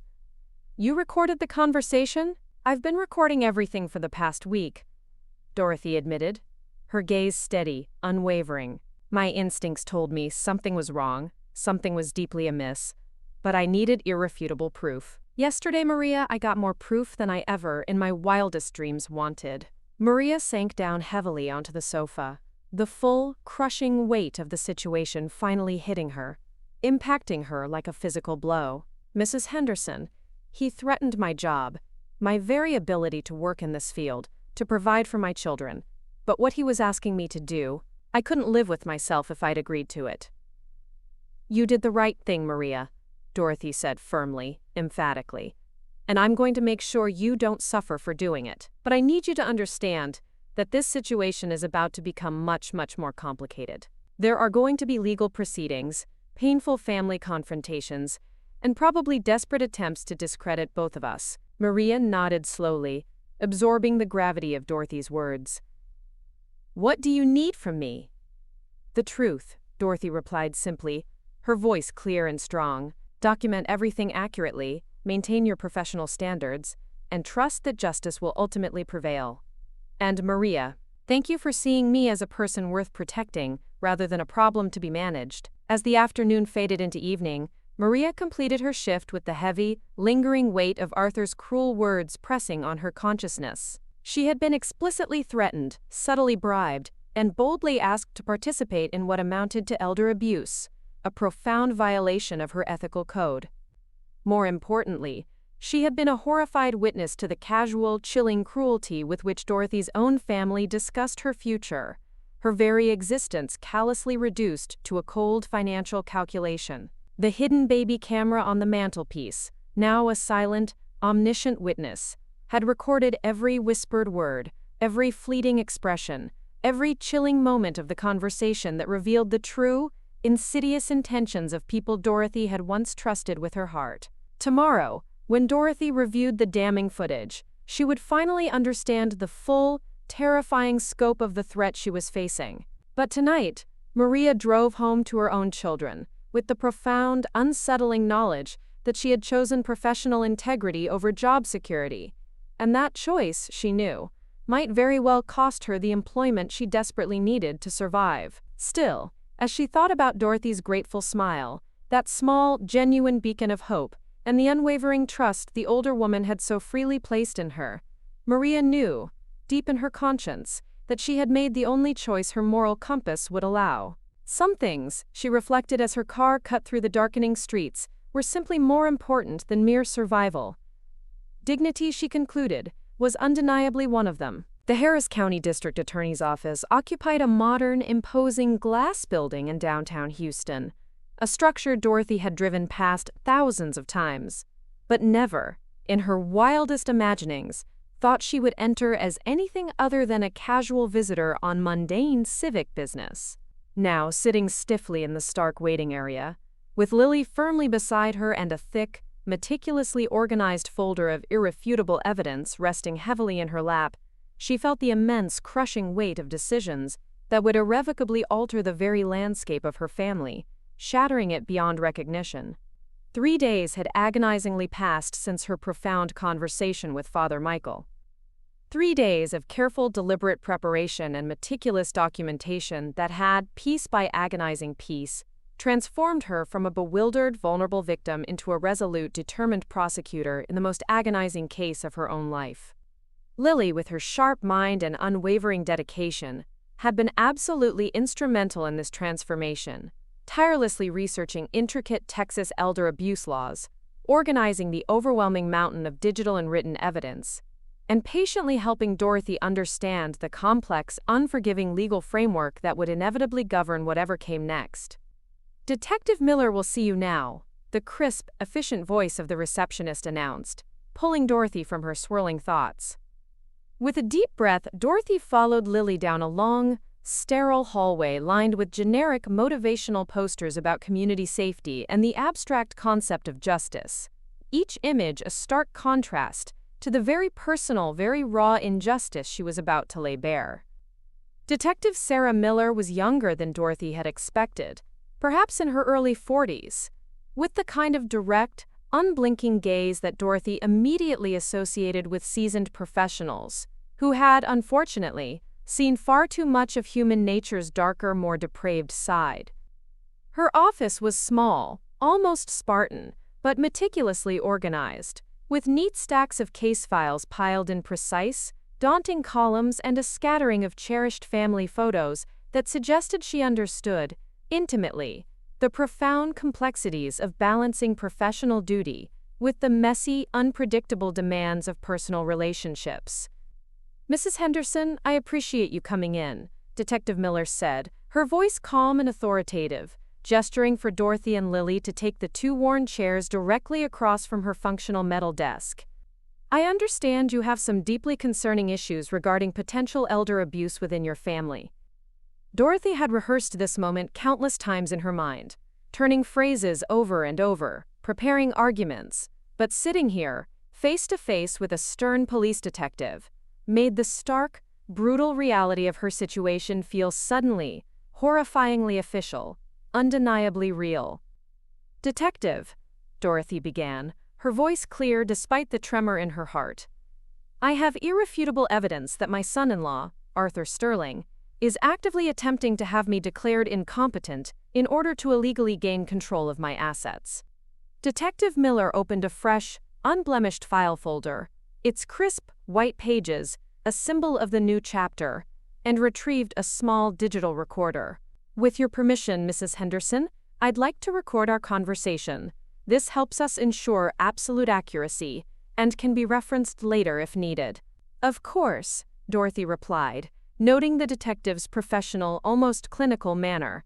This, she recognized with a flicker of grim satisfaction, was not someone who would be easily manipulated or unduly impressed by social connections or superficial charm. Over the next hour, Dorothy presented her agonizing case with the same methodical precision and unwavering command of facts she had once used to negotiate complex, multi-million-dollar antique transactions.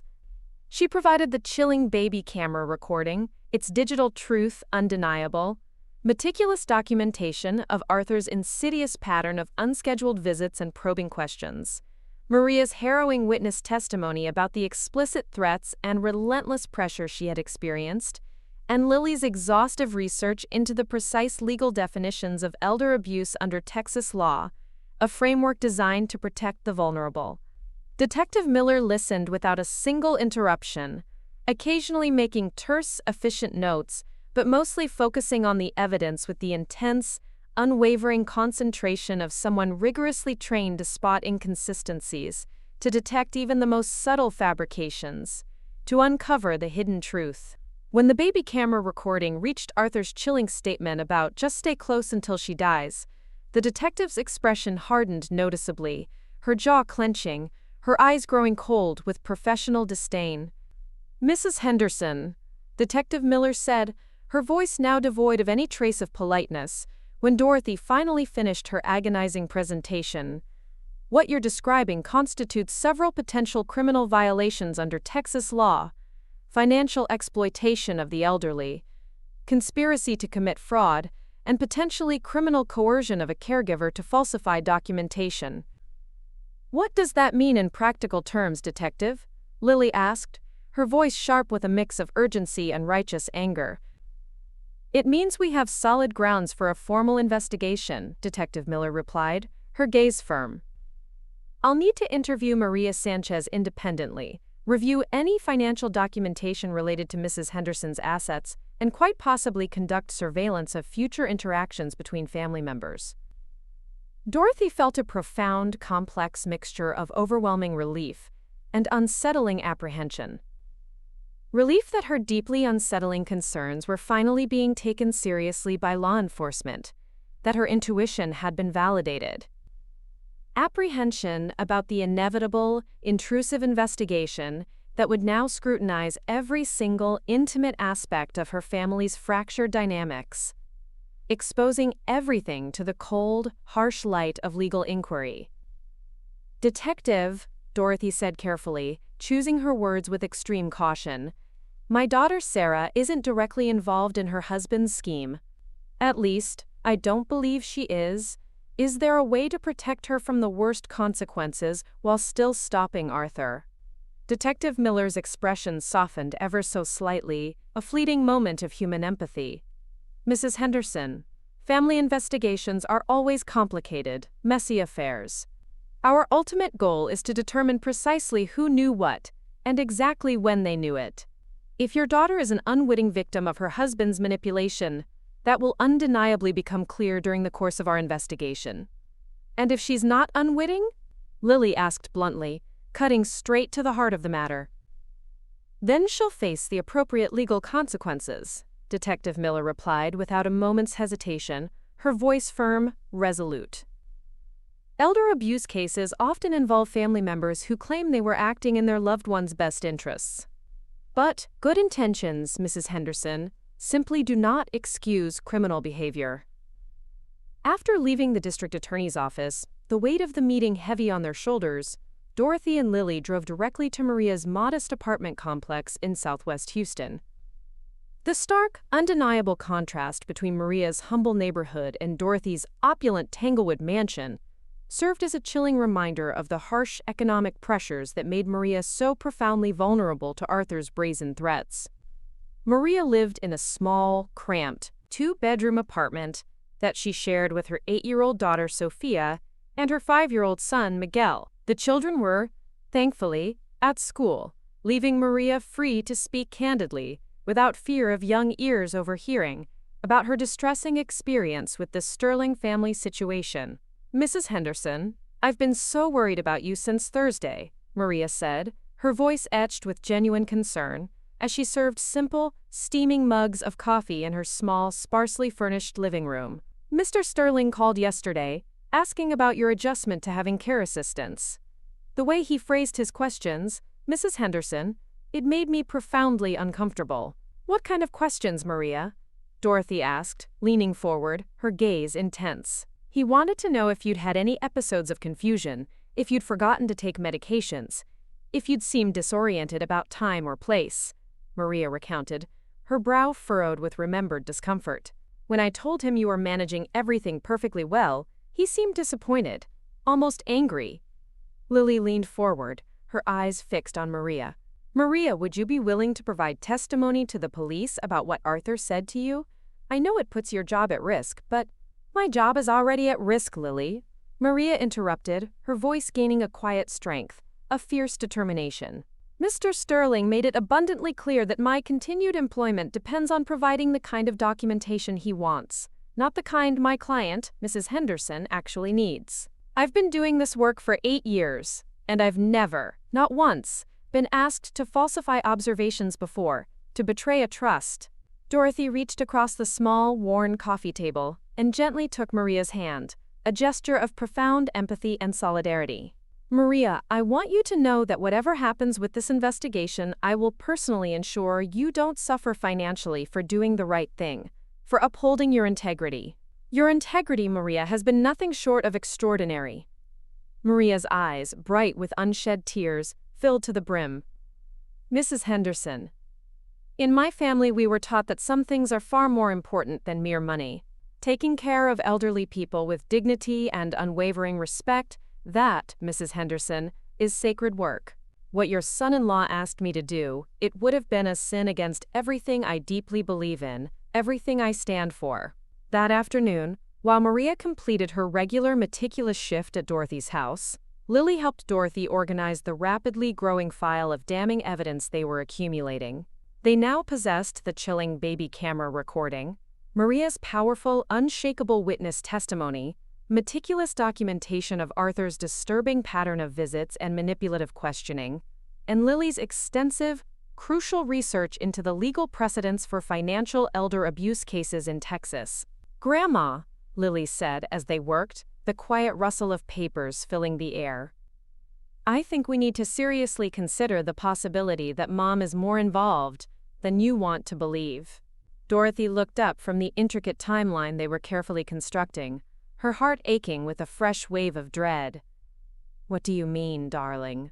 "I mean that Arthur is moving very systematically, Grandma," Lily explained, her young voice firm, resolute. "He's building an undeniable case for your incompetence. He's positioning himself as the concerned family member, the dutiful son-in-law, and he's putting immense pressure on your caregiver to provide supporting documentation that validates his claims. That kind of meticulous planning suggests he has strong reason to believe Mom will support his conclusions, that she's either complicit or willfully blind. The possibility that Sarah, her own daughter, was actively complicit in Arthur's insidious scheme was something Dorothy had been desperately trying to avoid, to simply not consider, a truth too painful to confront directly. But Lily's astute, devastating observation forced her to confront the burgeoning evidence objectively, to look at her daughter with new, fearful eyes. She's been asking more questions lately about my finances, my daily routine, my ability to manage the house, Dorothy admitted reluctantly, the words tasting like ash in her mouth. I thought it was genuine concern, a mother's natural worry, but it could have been intelligence gathering, Lily finished, her voice flat, devoid of emotion. Grandma, I love Mom, fiercely, but she's been making some questionable decisions since her business setback. The immense financial pressure from her debt, the quick remarriage to someone she barely knew, her increasing emotional distance from family. It all fits a disturbing pattern. As if summoned by their somber conversation, Dorothy's phone suddenly rang, its insistent chime shattering the fragile quiet. Arthur's name appeared on the caller ID, and Dorothy felt her stomach clench violently with a fresh wave of overwhelming apprehension, a cold knot of fear. Mother, how are you feeling today? Arthur's voice carried the careful, almost saccharine tone Dorothy had begun to recognize as a performative concern, a thinly veiled act designed to elicit a specific response. I'm fine, Arthur, Dorothy replied, her voice firm, unwavering. Maria and I had a very productive day. That's good to hear. There was a subtle pause on Arthur's end, a beat of hesitation. Listen, Sarah mentioned that you seemed a bit confused during my visit yesterday.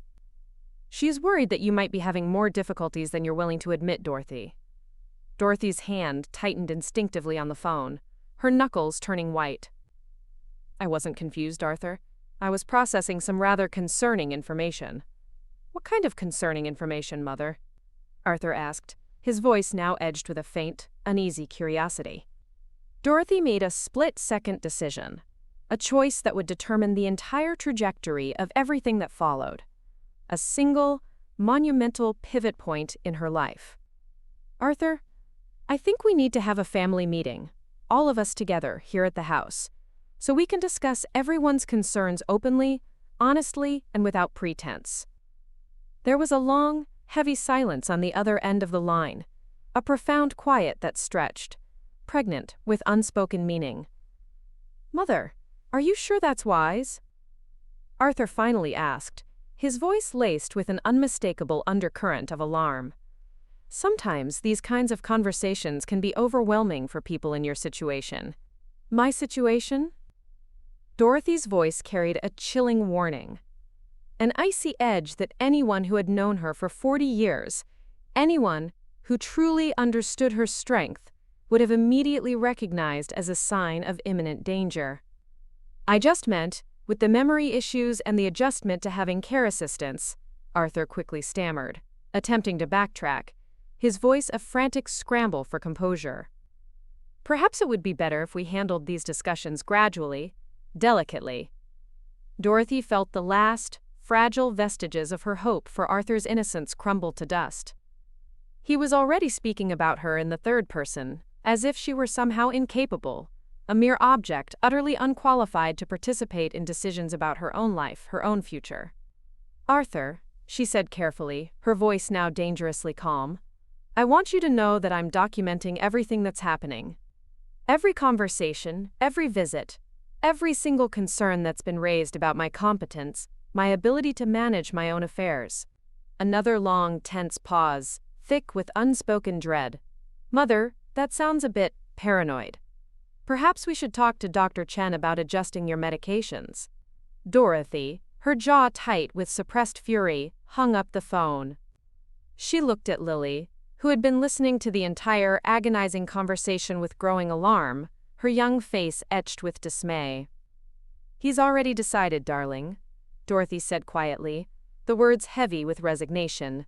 Whatever Arthur has told him, whatever insidious case he's built, he's already accepted his version of reality over mine. Lily reached for her grandmother's trembling hand, her grip firm, a silent promise of unwavering support. Then we fight them both, Grandma. We have irrefutable evidence, we have legal support, and we have each other. They underestimated you once, she thought, her eyes burning with fierce determination. They're about to do it again. As evening fell over Houston, painting the sky in hues of deep orange and violet, Dorothy Mae Henderson sat in the grand, silent house that had sheltered 4 decades of her life and meticulously prepared for a battle that would determine whether she would spend her remaining years as a free, independent woman or as a mere ward of people who saw her as nothing more than an expensive inconvenience. The evidence, painstakingly gathered, was now complete. The allies, staunch and loyal, were in place, ready for the coming storm. And the truth, raw and undeniable, was documented in digital clarity that no manipulation, no lie, however cunning, could possibly obscure. Tomorrow would undoubtedly bring the confrontation that would shatter her family, irrevocably altering its very foundation, and forever determine her future. But tonight, she fell asleep with the profound, quiet satisfaction of someone who had spent a lifetime refusing to surrender without a fierce, unyielding fight. The manila envelope arrived by courier at exactly 10 o'clock Friday morning, delivered with the kind of efficient, almost surgical professionalism that Dorothy instinctively associated with grave legal documents and life-altering correspondence. Maria accepted it at the front door, her gaze falling immediately on the crisp return address, Senior Living Solutions, and the unsettling way the thick packet seemed to carry a weight far beyond its mere physical mass, an ominous aura. "Mrs. Henderson," Maria called from the foyer, her voice carefully neutral, though her heart pounded with a nascent dread.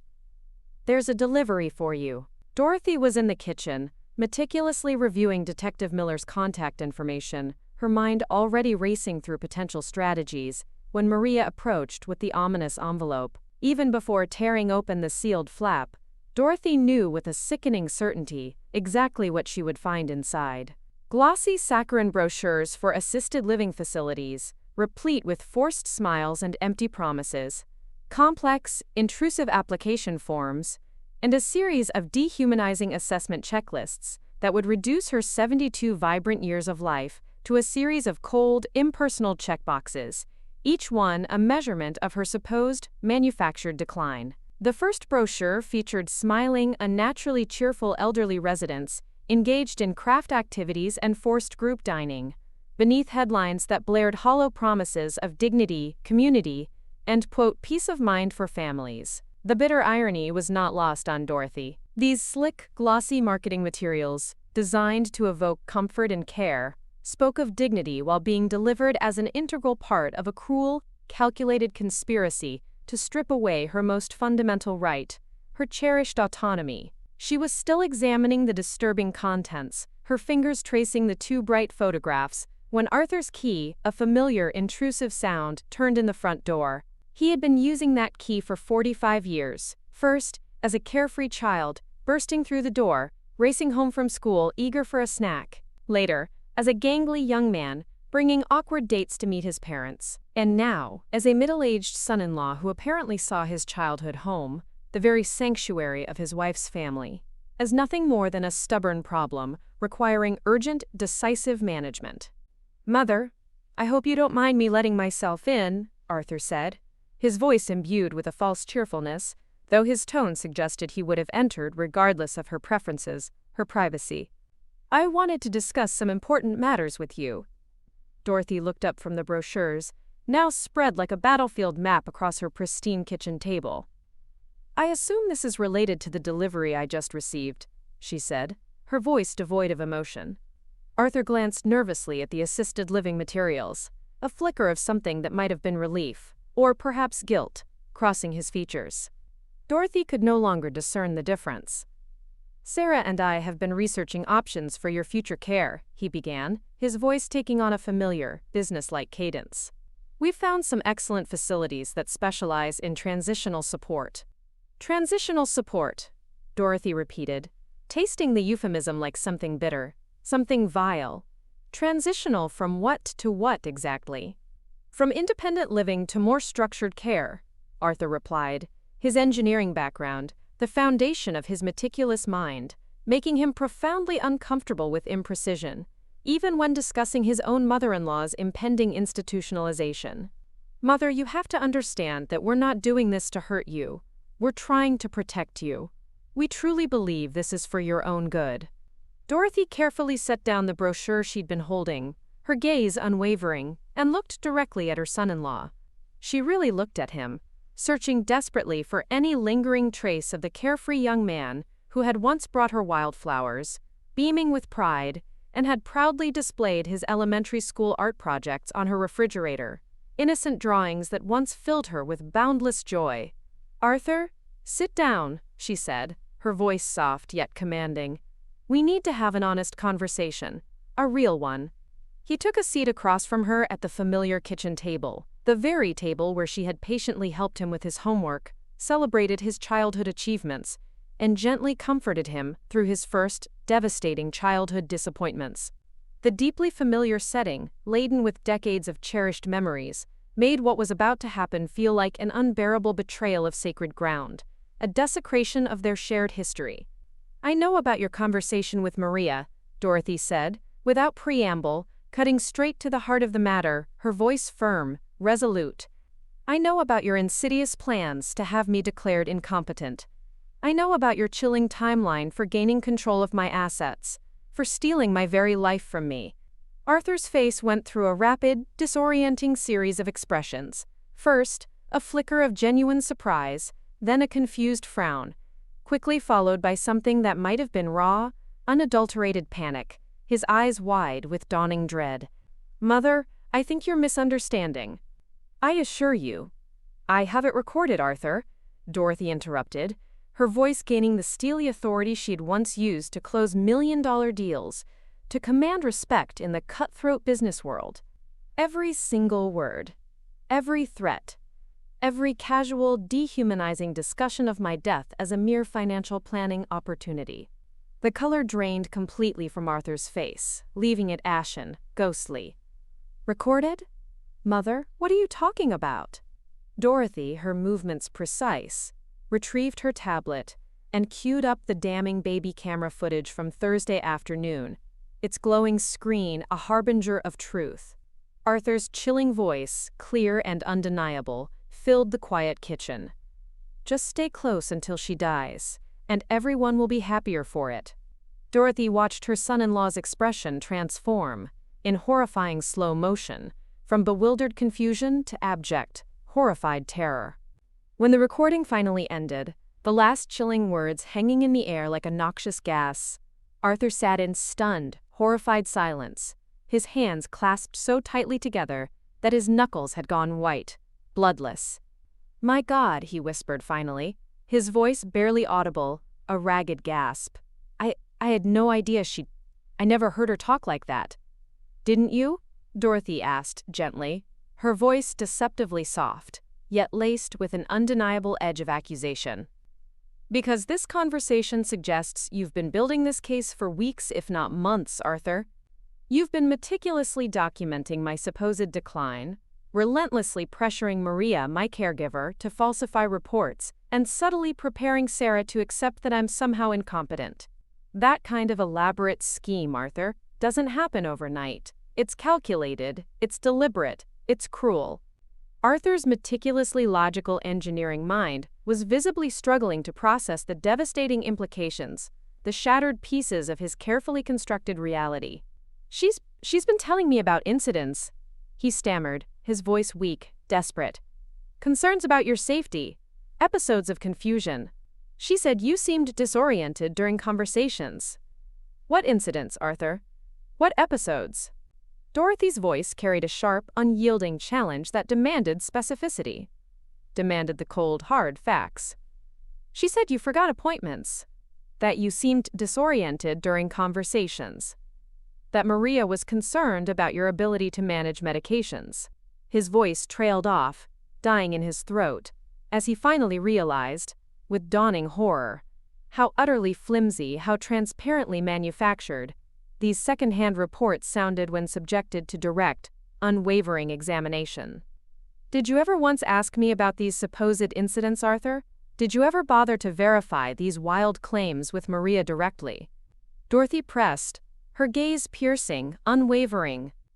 Arthur slowly looked up from his clasped hands, his eyes wide with a dawning, terrible comprehension, the realization slowly dawning like a grotesque sunrise. She said you wouldn't admit to problems because of pride, that elderly people often deny their limitations, that it was a common psychological defense mechanism. And you believed her, Arthur, rather than trusting your own observations of my behavior? The question hung in the air between them, like a heavy, suffocating accusation, its weight unbearable. Arthur had spent his entire adult life meticulously solving complex engineering problems through careful, rigorous analysis and unwavering verification of data. Yet, when it came to his own mother-in-law's competence, her very autonomy, he had blindly accepted second-hand reports, unsubstantiated claims, without a single shred of independent investigation, without a moment of critical thought. "She's my wife, Mother," Arthur said weakly, his voice a strained whisper, as if the words themselves pained him. I trusted her judgment about family matters. Even when that judgment directly contradicted everything you could observe for yourself? Dorothy countered, her voice calm yet cutting. Before Arthur could formulate a coherent answer, before he could scramble for another excuse, the front door suddenly opened again. Sarah's voice, bright and cheerfully oblivious, called out, "Arthur, darling, I saw your car in the driveway. How are things going?" She appeared in the kitchen doorway, her usual bright, practiced smile firmly in place, the very smile Dorothy had come to recognize as a performance indicator, a sign that her daughter was playing a role. But the smile faltered, subtly, then completely, as she saw the tablet resting conspicuously on the table, its dark screen hinting at unseen truths, and read the stark, stunned expressions on both Arthur's and Dorothy's faces contorted with a mixture of horror and betrayal. "What's going on?" Sarah asked, her tone shifting though her eyes already held a flicker of suspicion. A nascent understanding.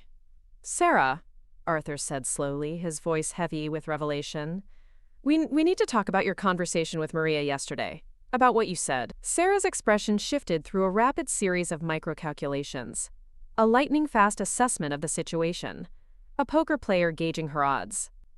"I'm not sure what you mean, darling. What conversation?" "The conversation where you told Maria to, quote, just stay close until my mother dies," Arthur said, his voice gaining a terrifying strength, his confusion rapidly overriding his ingrained fear, now replaced by a chilling anger. Sarah laughed, a brittle, humorless sound that shattered the tense silence. "Arthur, I think there's been some kind of misunderstanding. I was talking to Maria about providing comfort care, about making sure Dorothy feels supported during this difficult, inevitable transition." "I have it recorded, Sarah," Dorothy said simply, her voice flat, devoid of emotion, the very statement a crushing blow.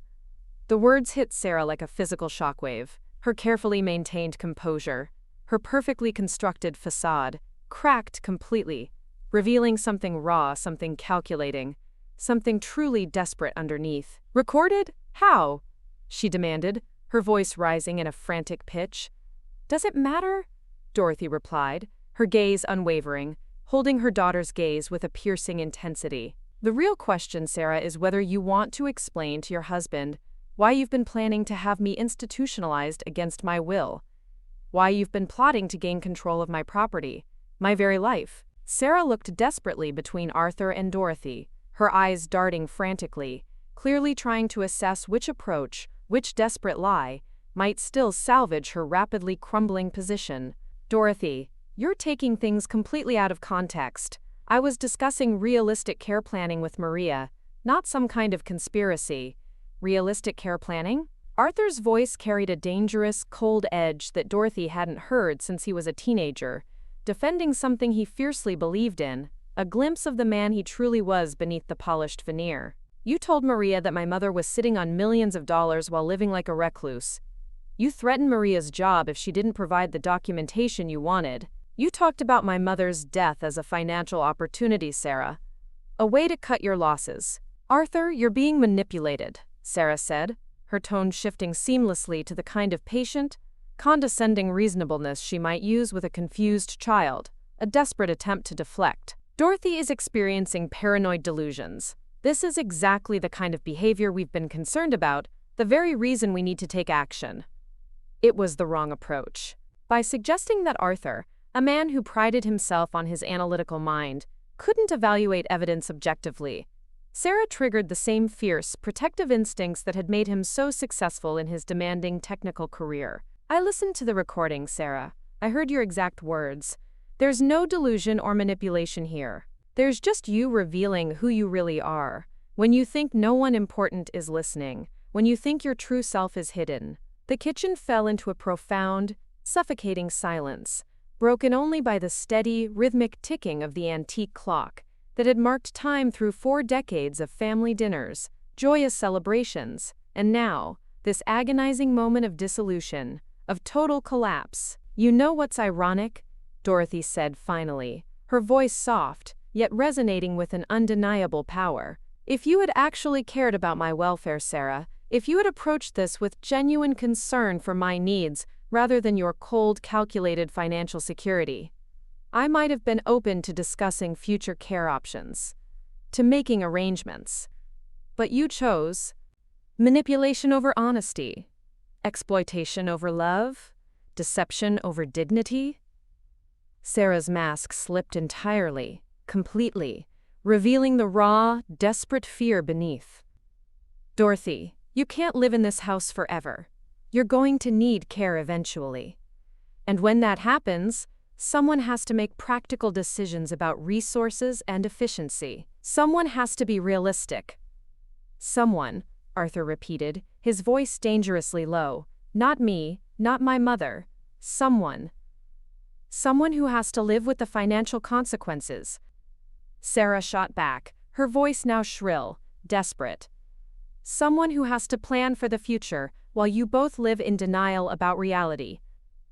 Dorothy slowly stood up, drawing on the immense authority that had once commanded boardrooms filled with powerful men who consistently underestimated her intelligence. Her resolve. Sarah, she said, her voice a steel blade cutting through the tension, I want you to leave my house, now.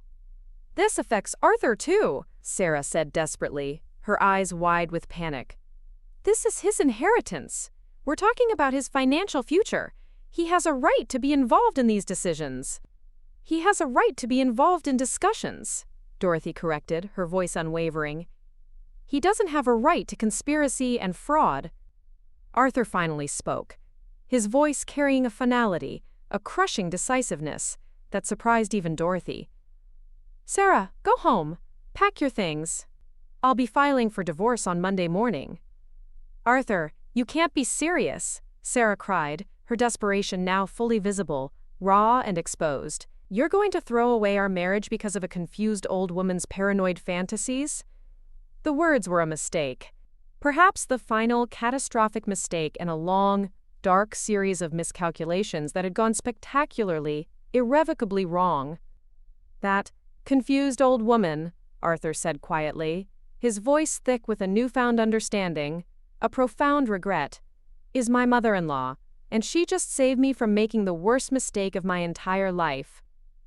After Sarah left, slamming the front door with a force that rattled the very windows of the venerable old house, Marcus and Dorothy sat in the quiet kitchen where he had grown up, surrounded by the raw wreckage of shattered trust, yet also by the fragile, nascent possibility of rebuilding something more honest, something truly authentic, from the painful debris that remained.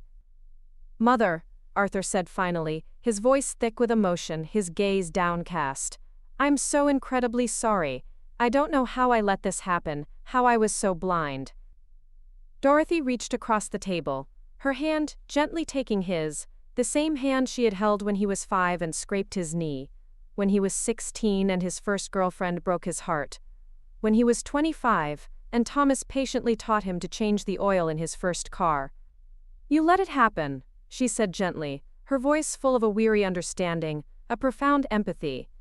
Because you wanted to believe that love could overcome anything, even overwhelming evidence to the contrary.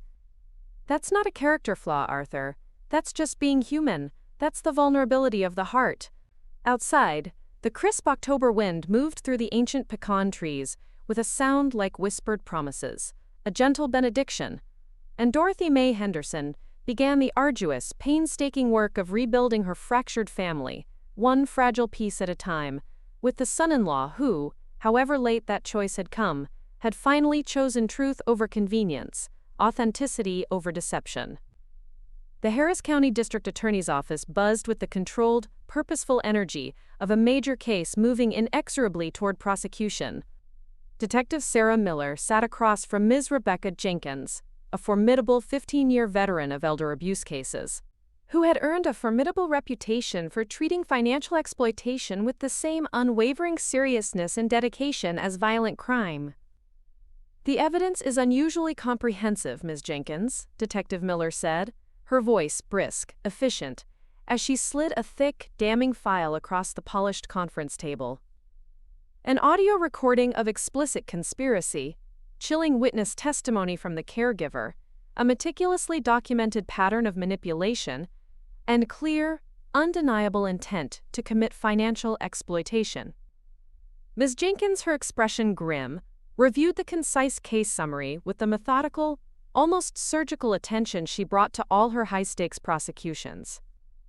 "The defendant's statement about just stay close until she dies is absolutely damning, Miller, but we'll need to establish the broader, systemic pattern of abuse to make these charges stick, to ensure a conviction." "We have that, ma'am," Detective Miller replied, her voice confident. "The victim, Mrs. Henderson, documented everything. Dates, times, witnesses present during every questionable interaction. She approached this like building a business case, Ms. Jenkins, which frankly makes our job much, much easier." Meanwhile, across town, in the grand Tanglewood mansion that had suddenly become the unsettling center of a legal storm, Dorothy was meticulously preparing for her formal interview with the prosecutors, bracing herself for the painful revelations that lay ahead. Lily sat patiently beside her at the gleaming dining room table, organizing documents with the precision of someone who instinctively understood that every single detail, however small, might prove absolutely crucial in court, a tiny cog in the larger machinery of justice. "Grandma," Lily advised gently, her voice low and comforting, "remember what Detective Miller said about staying focused on facts rather than emotions. Let the evidence speak for itself. Let the truth do its work." Dorothy nodded, though she felt the immense, suffocating weight of what lay ahead, the emotional toll of testifying against family members, even ones who had so cruelly betrayed her. It went against every inherent instinct she had developed over 7 decades of trying to hold people together, of trying to mend fractured relationships, rather than tear them irrevocably apart. Maria arrived early for her shift, her usual professional demeanor now shadowed by a palpable anxiety about her upcoming, pivotal role as a key witness in the prosecution. "Mrs. Henderson," Maria confessed, her voice barely a whisper, "I have to admit, I'm incredibly nervous about testifying. I've never been involved in a criminal case before, not like this." "Maria, just tell the truth exactly as it happened," Dorothy reassured her, her voice calm, steady, a beacon of strength. "Don't try to interpret or explain. Just describe, simply and clearly, what you saw and heard. That's all they need." The first formal interview took place at the district attorney's office the following Tuesday. Dorothy had dressed carefully for the occasion, choosing a sharp navy suit that conveyed authority without ostentation, and simple, elegant jewelry that suggested quiet success without excess. She understood, acutely, the profound importance of appearing competent and utterly credible, rather than vulnerable or confused, before the scrutinizing eyes of the law. Ms. Jenkins conducted the interview with a professional thoroughness that left no stone unturned, walking Dorothy patiently through every single aspect of Arthur's disturbing behavior pattern. "Mrs. Henderson," Ms. Jenkins began, her voice crisp, direct, "I want you to describe the progression of your son-in-law's conduct from the time he married your daughter until that recorded conversation with your caregiver." Dorothy provided a chronological, agonizingly detailed account that demonstrated a clear, undeniable escalation from subtle, insidious manipulation to overt, explicit threats. She described Arthur's probing, inappropriate questions about her daily functioning, his blatant examinations of her property documents, his relentless attempts to subtly undermine Dorothy's confidence in her own memory and judgment. "The pattern was systematic, Miss Jenkins," Dorothy explained, her voice steady, clear. "He was meticulously building a case for my incompetence, for my supposed mental decline, while simultaneously positioning himself as the concerned, dutiful family member, tirelessly trying to, quote, protect everyone's interests, when in reality, he was only protecting his own greed." "And your daughter's role in this pattern, Mrs. Henderson?" Ms. Jenkins asked, her gaze sharp, piercing. Dorothy hesitated, still, instinctively, protective of Sarah, despite the agonizing revelations that had transpired. "I believe my daughter was manipulated, Ms. Jenkins, rather than actively complicit. She accepted her husband's reports about my condition without independent verification, without questioning him, but I honestly don't think she fully understood his ultimate nefarious intentions." The prosecution team spent 3 grueling hours with Dorothy, meticulously testing the strength of her memory, the unwavering consistency of her account, probing for any crack, any inconsistency. When they finished, Ms. Jenkins was satisfied that Dorothy would make an excellent, profoundly compelling witness, articulate, precise, and clearly competent, her mind sharp despite her early-stage dementia diagnosis. Maria's interview the following day proved equally compelling, equally damning. She described Arthur's explicit, shocking requests for falsified documentation, the chilling threats about her job security, and the casual, dehumanizing cruelty of discussing Dorothy's death as nothing more than a convenient financial planning opportunity. Mrs. Henderson's son-in-law made it abundantly clear that my employment depended solely on providing the kind of report he wanted, not the kind Mrs. Henderson actually needed, Ms. Jenkins. Maria testified, her voice firm, resolute.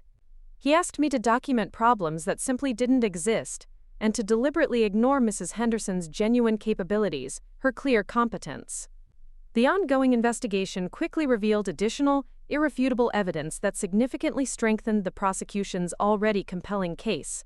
Detective Miller had, through meticulous work, obtained Arthur's detailed financial records, which shockingly revealed significant credit card debt and exorbitant expenses that far exceeded his modest income from his investment ventures. The intense, undeniable financial pressure provided a clear, compelling motive for him to ruthlessly target Dorothy's substantial assets, her accumulated wealth. "The defendant was facing potential bankruptcy, Ms. Jenkins," Detective Miller reported concisely to the prosecution team. "His marriage to Sarah Henderson gave him immediate access to a family with millions in real estate assets and other valuable holdings, but only if he could somehow gain control through a conservatorship or, as he chillingly articulated, through inheritance." Sarah's divorce proceedings from Arthur moved forward simultaneously, a parallel legal track to the escalating criminal case. Her attorney, Mr. Davies, who had also served as Dorothy's trusted legal counsel for 30 years, handled both complex matters with the utmost discretion and a profound understanding that came from navigating intricate family complexities. "Sarah, I have to ask this directly," Mr. Davies said during one of their tense strategy sessions, his voice firm but sympathetic.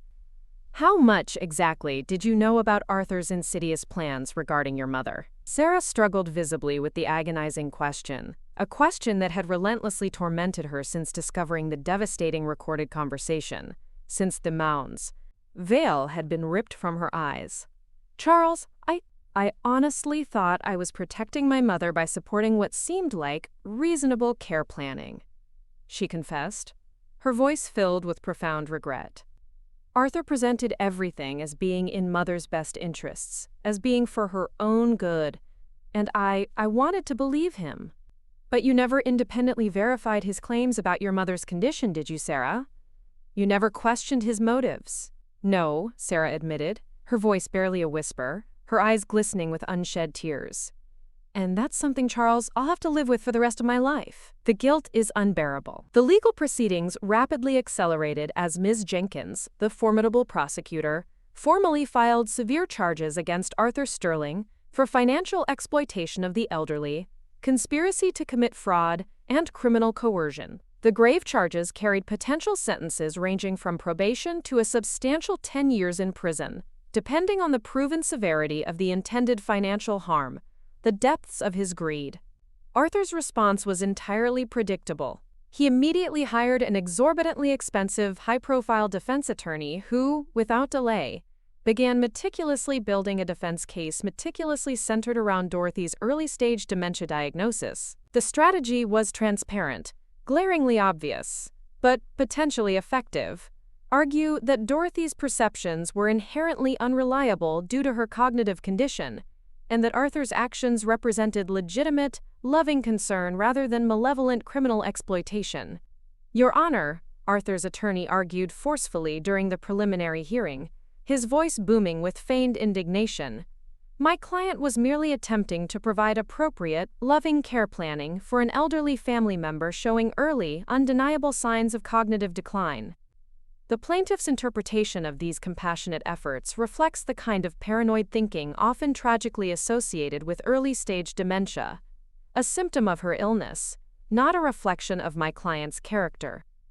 Ms. Jenkins, however, was more than ready for this predictable approach. "Your Honor," she countered, her voice calm, yet radiating an undeniable authority. The defendant's own words, unequivocally captured on audio recording, brazenly demonstrate a clear, malevolent intent to exploit the victim financially.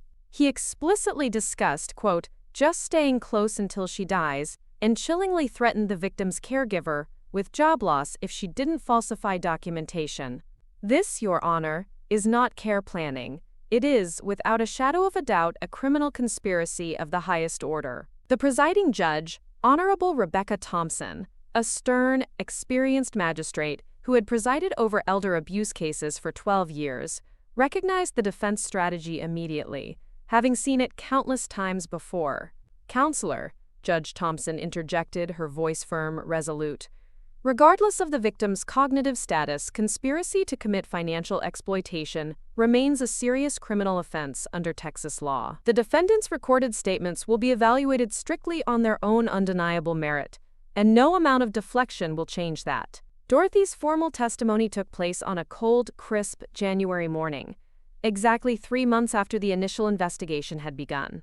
She entered the hushed courtroom with Lily and Arthur, her son-in-law, flanking her like protective, unwavering bookends, both now committed to her defense, prepared to confront the very person who had tried to steal her autonomy, her dignity, her very life. Under solemn oath, Dorothy recounted the agonizing progression of Arthur's insidious manipulation, with the same meticulous precision and unwavering clarity she had once used to negotiate complex, high-stakes property deals. Her testimony was clear, consistent, and utterly devastating in its granular detail. "Mrs. Henderson," Ms. Jenkins asked, her voice quiet, empathetic, "how did you feel when you heard your son-in-law tell your caregiver to just stay close until you die?" Dorothy paused, choosing her words with deliberate care, allowing the raw emotion to surface, but containing it. "I felt, Ms. Jenkins, the way anyone would feel upon discovering that someone they had not only welcomed into their family, but had grown to love, saw them as nothing more than an expensive inconvenience, a problem, to be ruthlessly managed, until they were no longer a problem. It was a profound, deep betrayal." Arthur's defense attorney's cross-examination proved utterly ineffective, crumbling under Dorothy's unwavering composure. He attempted, desperately, to highlight isolated instances of forgetfulness or minor confusion, but Dorothy's responses, sharp and immediate, flawlessly demonstrated precisely the kind of mental acuity, the formidable intellect, that made Arthur's exploitation attempt so glaringly, so obviously criminal. "Mrs. Henderson," the defense attorney pressed, his voice dripping with condescension, "isn't it possible that your interpretation of these events was heavily influenced by the paranoid thinking that sometimes tragically accompanies cognitive decline?" Dorothy's response was sharp and immediate, a lightning bolt of truth. "Counselor," she stated, her voice resonating with years of hard-won wisdom, "I built a multi-million-dollar antique appraisal empire by accurately assessing people's motivations and their true intentions. My ability to recognize when someone is trying to manipulate me for financial gain has not declined. It has, in fact, been refined by 40 years of relentless experience in a cutthroat business world." I recognize a con when I see one. Maria's powerful testimony provided crucial, irrefutable corroboration of Dorothy's account. Her professional credentials, combined with her obvious, heartfelt reluctance to be involved in such painful legal proceedings, made her an exceptionally credible, unshakable witness. Mr. Sterling made it abundantly clear that Mrs. Henderson's supposed incompetence was far more important to document than her actual capabilities. Maria testified, her voice calm but firm. He wasn't interested in providing appropriate, compassionate care. He was only interested in building a false case for taking absolute control of Mrs. Henderson's life, for exploiting her assets. The jury deliberated for less than 4 hours, a testament to the overwhelming evidence, before returning unanimous guilty verdicts on all charges. Arthur was sentenced to 3 years in prison with the possibility of parole after 18 months, along with substantial restitution payments to Dorothy, and a permanent restraining order preventing any further contact with her. As they left the courthouse after sentencing, Dorothy walked slowly, deliberately, between Arthur, her son-in-law, and Lily, her beloved granddaughter, feeling something she hadn't experienced since Thomas's death. A profound sense of security, a deep peace that came from being surrounded by people who truly valued her for who she was, her strength, her wisdom, rather than for what she owned, her vast wealth. "Mother," Arthur said as they reached the bustling parking garage, his voice choked with emotion, his eyes filled with genuine remorse. "I know I can never fully make up for what happened, for my blindness, for my terrible mistakes, but I want you to know that I'll spend the rest of my life proving that you can trust me again. I will earn it back." Dorothy stopped and looked at her son-in-law, truly looked at him, seeing both the lost boy he had been and the man he was, haltingly still becoming, forged in the crucible of his own profound mistakes. "Arthur," she said gently, her voice soft with wisdom, "trust isn't something you prove once. It's something you build, painstakingly, every single day, through countless small choices and consistent, unwavering actions." "Then I'll start building it today," he replied, his voice firm, resolute. As they drove back to Tanglewood through the familiar Houston traffic that had been the backdrop to Dorothy's entire adult life, she reflected on the strange, arduous journey that had led her from quiet family dinners to harrowing courtroom testimony. Justice had been served, undoubtedly, but more importantly, a profound truth had been established, a solid foundation for whatever authentic family relationships would, miraculously, survive and bravely grow from this devastating experience. The baby camera that had started as a desperate, clandestine tool of suspicion had, against all odds, become an unlikely instrument of profound liberation. And Dorothy Mae Henderson, a survivor, looked forward to spending her remaining years as a free, independent woman, surrounded by people who truly loved her for exactly who she was. 6 months had quietly passed since Arthur's sentencing, and the grand Tanglewood mansion bore subtle yet profound signs of transformation, visible reflections of the family's ongoing, arduous process of healing and rebuilding. Arthur's meticulously detailed engineering drafts were now spread across the gleaming dining room table, where he had been sketching careful modifications to make the house more accessible as Dorothy gracefully aged.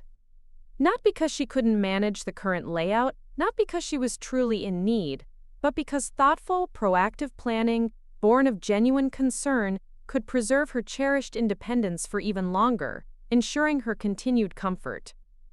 Dorothy stood at the kitchen window, a serene smile gracing her lips, watching Maria gently help Lily plant vibrant new roses in the garden bed that had suffered, neglected and forlorn, during the chaos and all-consuming stress of the legal proceedings.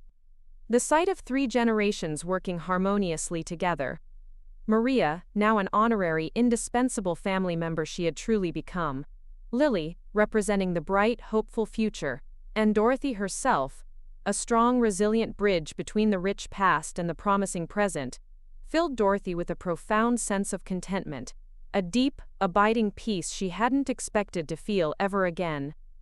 "Mother, what do you think about adding a chairlift to the main staircase?" Arthur called from the dining room, his voice respectful, almost hesitant. "Not because you need it now, of course, but as a proactive, thoughtful measure for the future." The question, so carefully phrased, represented everything that had profoundly changed in their rebuilt relationship. Arthur was no longer making unilateral decisions about her life, imposing his will. He was, instead, proposing options, respectful suggestions for her thoughtful consideration. The distinction was not merely semantic. It was absolutely crucial to Dorothy's renewed sense of autonomy and her inherent dignity. "Let me see the drawings, darling," she replied, appreciating how he presented these modifications as thoughtful choices rather than unavoidable necessities. Arthur had, with a quiet humility, moved back into his childhood bedroom 3 months earlier. Not because Dorothy needed a constant caretaker, not out of any perceived frailty on her part, but because they both, fundamentally, needed to painstakingly rebuild the shattered trust that Arthur's cruel manipulation had so grievously damaged. The arrangement, they both understood, was temporary. He was diligently house hunting in the same exclusive neighborhood, wanting to be close enough to help, genuinely, when needed, but far enough away to unequivocally respect Dorothy's fiercely guarded independence. The chairlift would be nearly invisible when not in use, Arthur explained, his voice enthusiastic, as Dorothy meticulously reviewed his precise sketches.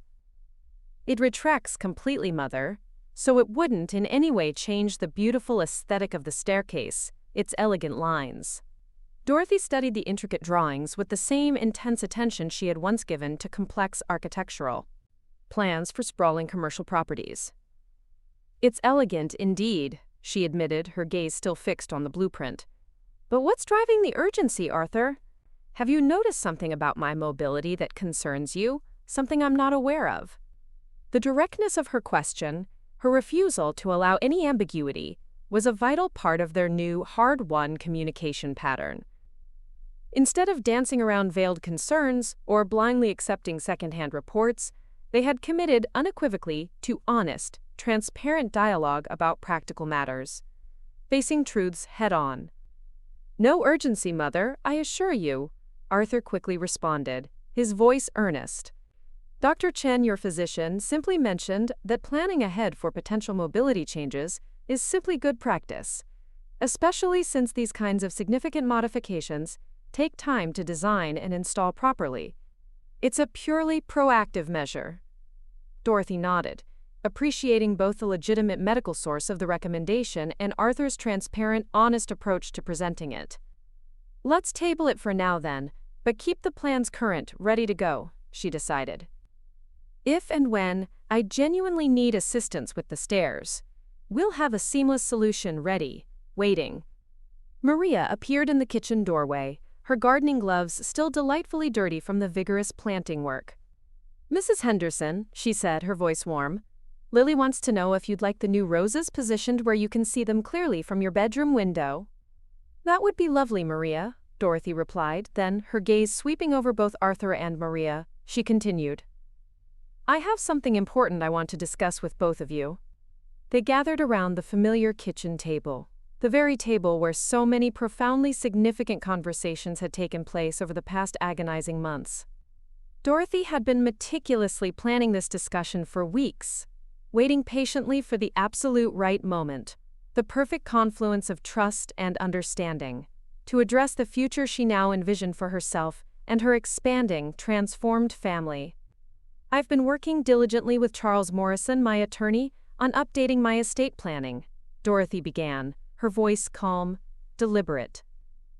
"Not because I'm planning to die anytime soon, certainly not," she added, with a wry, knowing smile, "but because recent events have powerfully taught me the critical importance of absolute clarity about my intentions, about my wishes." Arthur shifted uncomfortably, a familiar, almost involuntary reaction, as he always did when sensitive inheritance matters were discussed. The entire traumatic experience with Sarah had left him almost pathologically phobic about appearing in any way interested in Dorothy's financial affairs, even for legitimate reasons.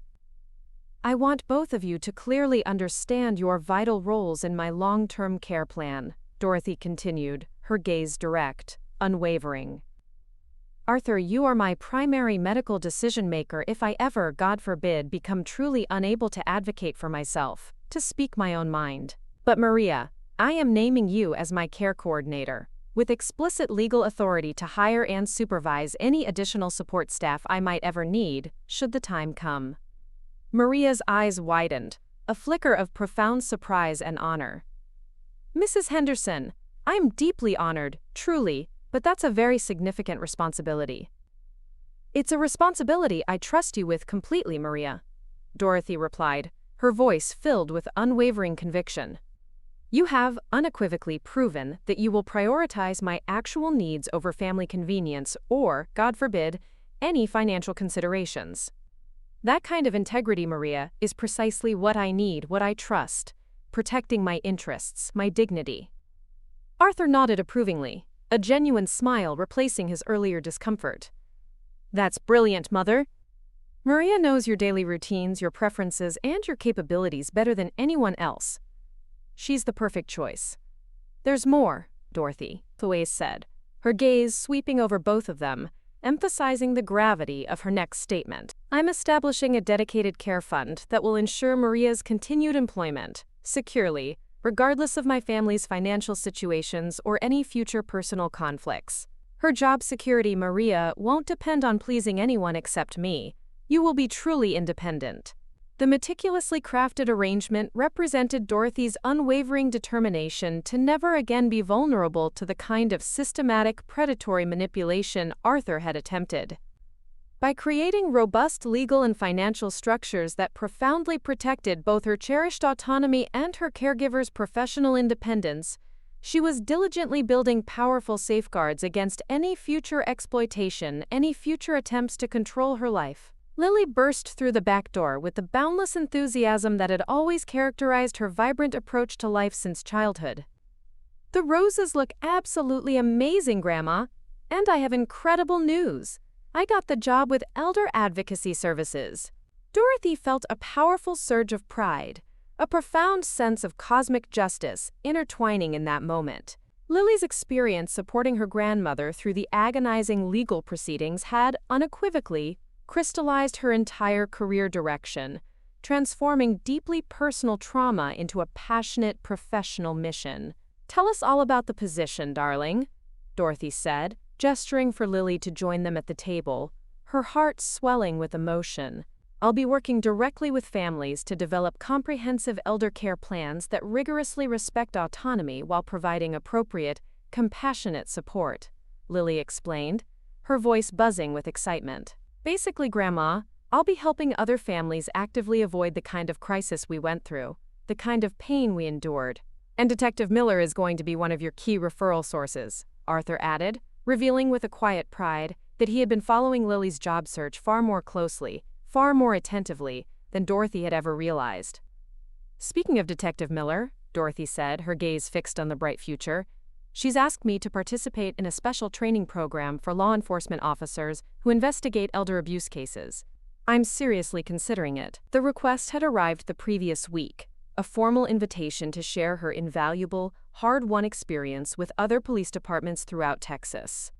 The idea of transforming her deeply personal trauma into a powerful educational opportunity profoundly appealed to Dorothy's practical nature and her fervent desire to ensure that other elderly people, vulnerable like she had been, might be effectively protected from similar, insidious exploitation. You'd be absolutely incredible at that, Grandma, Lily said immediately, her eyes shining with admiration. Your sharp business background, your incredible life experience, gives you a profound credibility that most victims simply don't possess. You understand both the intricate legal and the devastating financial aspects of elder abuse like no one else. Maria nodded her heartfelt agreement, her gaze warm with respect. Mrs. Henderson, you truly have a remarkable gift for explaining complex, difficult situations with such piercing clarity.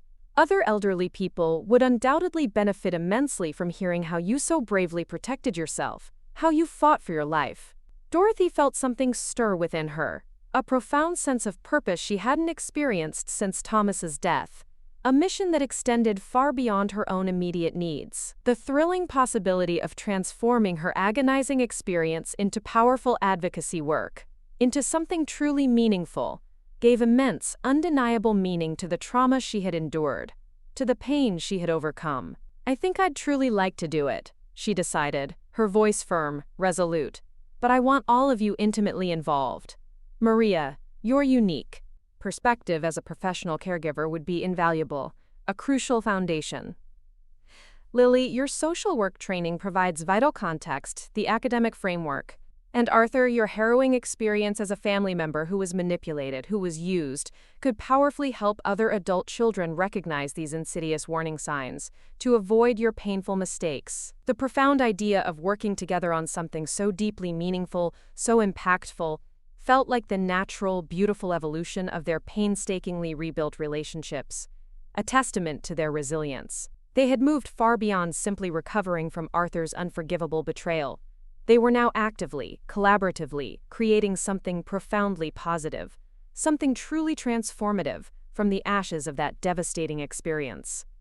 That evening, as they shared a comfortable, easy dinner around the very table where Sarah had once performed her sickeningly concerned daughter act, where Arthur had plotted his insidious scheme, Dorothy reflected on the profound, far-reaching changes that had transformed her life over the past year. The fractured family she had known was irrevocably gone, but something far more authentic, far more resilient, and infinitely more loving had taken its place. "I have a confession," Arthur said quietly as they finished their delicious dessert, his voice tentative, almost vulnerable. "I've been seeing a therapist, regularly, to work through my immense guilt about the entire situation with Sarah, about my blindness, my complicity." Dorothy carefully set down her coffee cup and looked at her son-in-law with a newfound, profound respect. "That takes true courage, Arthur," she said, her voice soft, empathetic. "What have you learned?" "I've learned that my desperate desire to avoid conflict, to keep the peace at any cost, made me profoundly vulnerable to manipulation," Arthur replied, his gaze direct, honest. "I wanted so badly for my second marriage to work, to succeed, that I stubbornly ignored every piece of evidence that directly contradicted what I desperately wanted to believe. I chose willful blindness." "And now, Arthur?" Dorothy asked gently, urging him to continue. "Now I understand, truly, that real love, genuine connection, requires honest, sometimes brutally difficult, communication, even when that communication is uncomfortable, even when it feels painful," Arthur said, his voice firm with a hard-won realization. "I failed you, Mother. I failed you terribly by blindly accepting Sarah's version of reality, instead of trusting my own observations, my own instincts, and simply asking you directly about any concerns. I should have come to you." Maria, who had seamlessly become an integral, cherished part of these intimate family conversations, offered her unique perspective. "Mr. Sterling, I've worked with countless families where adult children struggle with these very same agonizing issues. The profound guilt you're feeling now, Mr. Sterling, it shows that you truly care about doing better, about making amends. That's a sign of a good heart." Lily leaned back in her chair, a satisfied, almost serene expression gracing her face.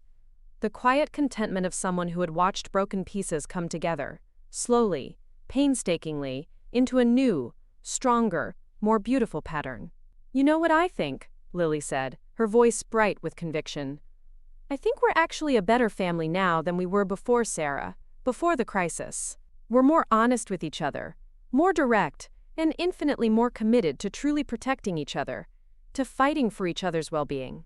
Dorothy considered her granddaughter's astute assessment and realized, with a profound sense of clarity, that it was undeniably true. The devastating crisis had, paradoxically, forced them to abandon polite pretenses and comfortable, but ultimately false, assumptions in favor of authentic, raw communication and genuine, unwavering support. "There's something else I want to discuss," Dorothy said, her voice filled with a new sense of purpose. "I've been thinking deeply about hosting a monthly dinner for elderly people in the neighborhood who might be isolated or vulnerable.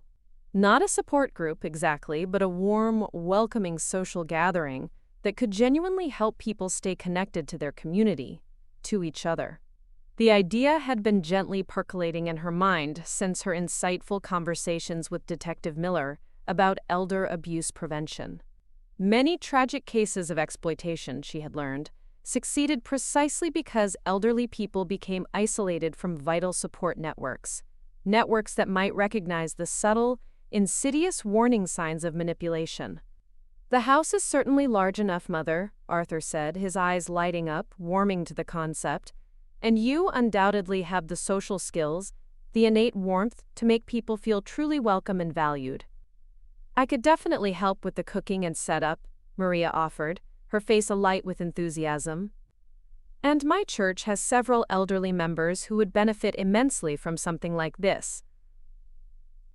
I could provide crucial information about legal protections and vital community resources," Lily added, her professional instincts kicking in. "Make it educational as well as deeply social." As they meticulously planned this exciting new venture, Dorothy felt the very same thrill, the same surge of excitement she had once experienced when identifying promising, undervalued antique opportunities. But instead of building financial wealth, she was now, with a deeper, richer purpose, building community resilience, creating vital networks that could actively protect vulnerable people from the insidious kind of exploitation she had, so tragically, experienced. Later that night, alone in the master bedroom she had shared with Thomas for 45 beautiful years, Dorothy reviewed the day's profound conversations and marveled at the incredible, winding journey that had brought her family to this remarkable point of healing and purpose. The baby camera that had once represented her desperate, clandestine attempt to document betrayal now sat quietly, unused, in a drawer, no longer needed, because trust, deep and unwavering, had been painstakingly rebuilt on a solid foundation of honest, open communication. She pulled out the small, leather-bound journal she had diligently kept throughout the harrowing legal proceedings and carefully wrote her final entry about the case that had irrevocably changed everything. January 15th, 6 months post-sentencing. Family dinner with Arthur, Lily, and Maria. Discussed estate planning, elder advocacy work, and community outreach initiatives. "For the very first time since Thomas died, I truly feel like I'm living, rather than just surviving. The betrayal that nearly destroyed my independence has instead created profound opportunities for purpose and connection I never, in my wildest dreams, expected. Trust, once broken and then painstakingly rebuilt, proves infinitely stronger than trust that was never truly tested. Tomorrow we begin planning the first neighborhood dinner. Life continues, richer and more authentic than ever before." As she gently closed the journal and prepared for sleep, Dorothy Mae Henderson smiled, with the profound satisfaction of someone who had faced the very worst that family betrayal could offer, and had emerged not just intact, not just whole, but undeniably strengthened. The house settled around her with familiar, comforting sounds, but now those sounds carried the vibrant promise of laughter, honest conversation, and genuine love that would, undoubtedly, fill these very rooms in the months and years ahead. Outside, the crisp January wind moved softly through the ancient pecan trees, carrying with it the faint, sweet sound of whispered blessings, and Dorothy fell asleep, planning a future vibrantly, filled with purpose, surrounded by people who truly valued her for exactly who she was, a survivor, an unwavering advocate, and the quiet architect of a new kind of family, one built not on convenience or expectation, but on the bedrock of truth, resilience, and unconditional love. The Houston Community Center buzzed with the controlled, purposeful energy of a groundbreaking conference that would, inevitably, reshape how Texas law enforcement approached insidious elder abuse cases. Detective Sarah Miller stood confidently at the podium, her voice carrying the undeniable authority of someone who had spent 15 dedicated years witnessing the grim intersection of fractured family dynamics and heinous criminal behavior. "Ladies and gentlemen," Detective Miller began, her voice resonating throughout the auditorium. "Our keynote speaker today represents something we rarely, tragically see in elder abuse cases. A victim who not only bravely protected herself, but profoundly transformed her agonizing experience into a living blueprint for prevention and fierce advocacy. Please welcome Mrs. Dorothy Mae Henderson." The thunderous applause that greeted Dorothy as she gracefully approached the microphone was respectful, but powerfully restrained, the kind given to someone whose formidable reputation unequivocally preceded her. Over the 18 months since Arthur's conviction, Dorothy had, quite remarkably, become something of a legend in elder advocacy circles. The 73-year-old woman who had outmaneuvered a sophisticated, deeply insidious exploitation scheme using nothing more than her sharp strategic thinking and a humble $20 baby camera. "Thank you, Detective Miller," Dorothy began, her voice carrying easily to the back of the auditorium, which was filled to capacity with attentive police officers, dedicated social workers, and passionate elder advocates from across the vast state. 18 months ago, I honestly thought I was losing my mind, slowly, irrevocably. Today, I know, with absolute certainty, I was losing my family. Or rather, discovering that the family I thought I had was largely an illusion, a cruel mirage built on cunning manipulation and cold financial calculation. She had given variations of this powerful, resonant speech dozens of times now, but each telling, each recounting, revealed new, deeper layers of understanding about what had truly happened and why it mattered, far beyond her deeply personal experience. "The first thing I want you all to profoundly understand," Dorothy continued, her gaze sweeping across the rapt audience, "is that elder abuse rarely looks like what you might expect, like the stereotypes. My son-in-law wasn't a stranger who simply targeted me for financial gain. He was someone I welcomed into my home, someone I trusted implicitly, with intimate access to my routines, my vulnerabilities, my very life. The betrayal, ladies and gentlemen, was intimate and systematic, which made it both infinitely more devastating and, tragically, far more difficult to recognize, to even conceive of." In the third row, Arthur sat quietly beside Lily and Maria, listening intently, his face etched with a profound sense of both shame and newfound purpose, as his mother-in-law eloquently described the harrowing experience that had nearly destroyed their family, while simultaneously, paradoxically, creating the solid foundation for something infinitely stronger, something more truthful. The past year and a half had been an arduous journey of painstakingly rebuilding trust, not just with Dorothy, but within himself, but also of discovering immense reserves of strength and a profound sense of purpose that none of them had known truly existed. "The recording that ultimately saved my independence, that gave me back my life, was captured by humble surveillance equipment I installed myself," Dorothy stated, her voice clear, strong. "Despite having absolutely no technical background and experiencing considerable frustration with modern technology, I managed it." She paused, allowing the gravity of her next words to sink in. "I want to emphasize this, deeply, because many of you work tirelessly with elderly people who, tragically, believe they can't learn new skills or protect themselves using unfamiliar tools, that they are too old, too frail."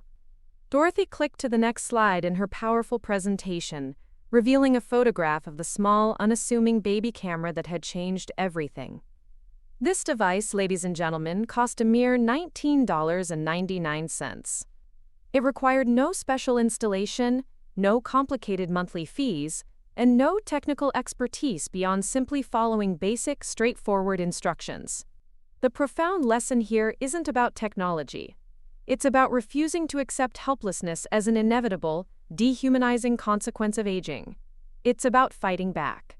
The audience, primarily seasoned law enforcement officers and dedicated social workers, listened with the rapt, undivided attention of professionals who instinctively understood they were receiving invaluable, practical intelligence that could be immediately applied to their own challenging cases, to truly help others. I want to share with you all the specific pattern of insidious behavior that consistently preceded the explicit threats so chillingly captured on my recording," Dorothy continued, her voice resonating with purpose. "Because understanding this subtle yet systematic progression can profoundly help you recognize similar situations before they tragically reach critical crisis points, before it's too late." Over the next 30 powerful minutes, Dorothy meticulously walked the attentive audience through Arthur's systematic, manipulative approach. The initial, disarming establishment of credibility as a concerned, caring family member. The gradual, almost imperceptible introduction of insidious concerns about Dorothy's competence, her mental acuity, the brazen attempts to recruit professional caregivers as unwitting witnesses to supposed, manufactured decline, and the relentless pressure on family members to blindly accept the chilling beauty of this strategy, from a predator's warped perspective, is that it insidiously weaponizes the target's own family against them, Dorothy explained, her voice firm with conviction. My son-in-law, Arthur, genuinely thought he was protecting me, acting in my best interest, by blindly supporting what appeared to be reasonable, loving care planning. The manipulation was so incredibly skillful, so cunning, that genuine loving concern became the very insidious vehicle for ruthless exploitation. During the question and answer session that followed, a thoughtful detective from Austin raised his hand and asked about the crucial role of professional caregivers in either preventing or, tragically, enabling abuse. That's an excellent, vital question, Dorothy replied, her gaze settling on Maria, a silent invitation. And I'm fortunate to have someone here today who can provide the invaluable caregiver's perspective, a voice of integrity. Maria, with the same quiet dignity she brought to all her professional interactions, gracefully approached the microphone, though Dorothy could discern the subtle nervousness in her posture. Public speaking, Maria had often admitted, wasn't typically part of her usual job description, her comfort zone. But her profound insights, her unwavering moral compass, had proven invaluable in the comprehensive training programs they had diligently developed together. When Mr. Sterling asked me to deliberately document problems that simply didn't exist, he put me in an impossible, terrifying position, Maria explained to the rapt audience, her voice clear, resolute. I desperately needed the job to support my children, to keep a roof over our heads, but I simply couldn't participate in actively harming someone I was, ethically, supposed to protect. It went against every fiber of my being. She paused, her gaze sweeping the faces in the audience. What ultimately saved me, what truly protected Mrs. Henderson, was Mrs. Henderson's own remarkable strength, her clear intellect, and the undeniable evidence, the baby camera footage, that directly contradicted what her son-in-law was falsely claiming. How can law enforcement better support caregivers who witness potential abuse, who are put in these impossible positions? Asked a social worker from Dallas, her voice filled with genuine concern. Maria considered the question carefully, thoughtfully. You can create safe, anonymous ways for us to report concerns without automatically losing our employment, without fearing professional retaliation. Many caregivers, myself included, frequently witness deeply problematic family dynamics, but we fear speaking up because we are economically vulnerable, because our jobs hang by a thread. If there were strong legal protections for caregivers who report suspected abuse in good faith, more of us, undoubtedly, would be willing to come forward, to tell the truth. Dorothy gently retook the microphone, her gaze serious. Maria raises a crucial, undeniable point. Elder abuse often succeeds precisely because it isolates the victim from potential allies. Professional caregivers, concerned neighbors, worried friends, anyone who might recognize the insidious manipulation, are systematically discredited, or, worse, intimidated into chilling silence. Breaking that profound isolation, ladies and gentlemen, requires community-level intervention, a collective effort. After the formal presentation concluded, Dorothy, Arthur, Lily, and Maria gathered for a well-deserved lunch with Detective Miller and several other key law enforcement professionals who eagerly wanted to discuss immediate implementation strategies for the groundbreaking training program they had painstakingly developed. Mrs. Henderson, said Captain Rodriguez from the Harris County Sheriff's Department, his voice filled with genuine admiration, what you've created here goes far beyond typical victim advocacy. You're essentially teaching pattern recognition for financial predators who operate, insidiously, within families. It's revolutionary. That's exactly right, Captain, Dorothy replied, her eyes bright with purpose. And the patterns, once you know what to diligently look for, are remarkably consistent, frighteningly so. The profound challenge is that most elderly people, sadly, don't expect to need protection from their own families, from those they love and trust the most. Lily, who had spent the past year tirelessly working with elder advocacy services, offered her insightful perspective on the broader, societal implications. What my grandmother experienced represents a growing, terrifying trend as baby boomers age and, critically, inherit substantial wealth. While their adult children often face unprecedented economic pressures, The dangerous combination of valuable assets, increasing vulnerability, and financial desperation creates conditions where exploitation becomes almost inevitable without proper, proactive safeguards, without education. Which brings us to prevention, Arthur said, speaking publicly about the family's agonizing experience, his voice filled with a newfound humility, a profound understanding, for the very first time. As the son-in-law who was so tragically manipulated into supporting his wife's exploitation scheme, I can tell you, unequivocally, that family members need education just as much as potential victims do, perhaps even more so. Ignorance, willful or otherwise, is not bliss. It is complicity. The thoughtful, deeply honest conversation that followed explored the urgent development of comprehensive educational materials, specifically tailored for adult children of aging parents.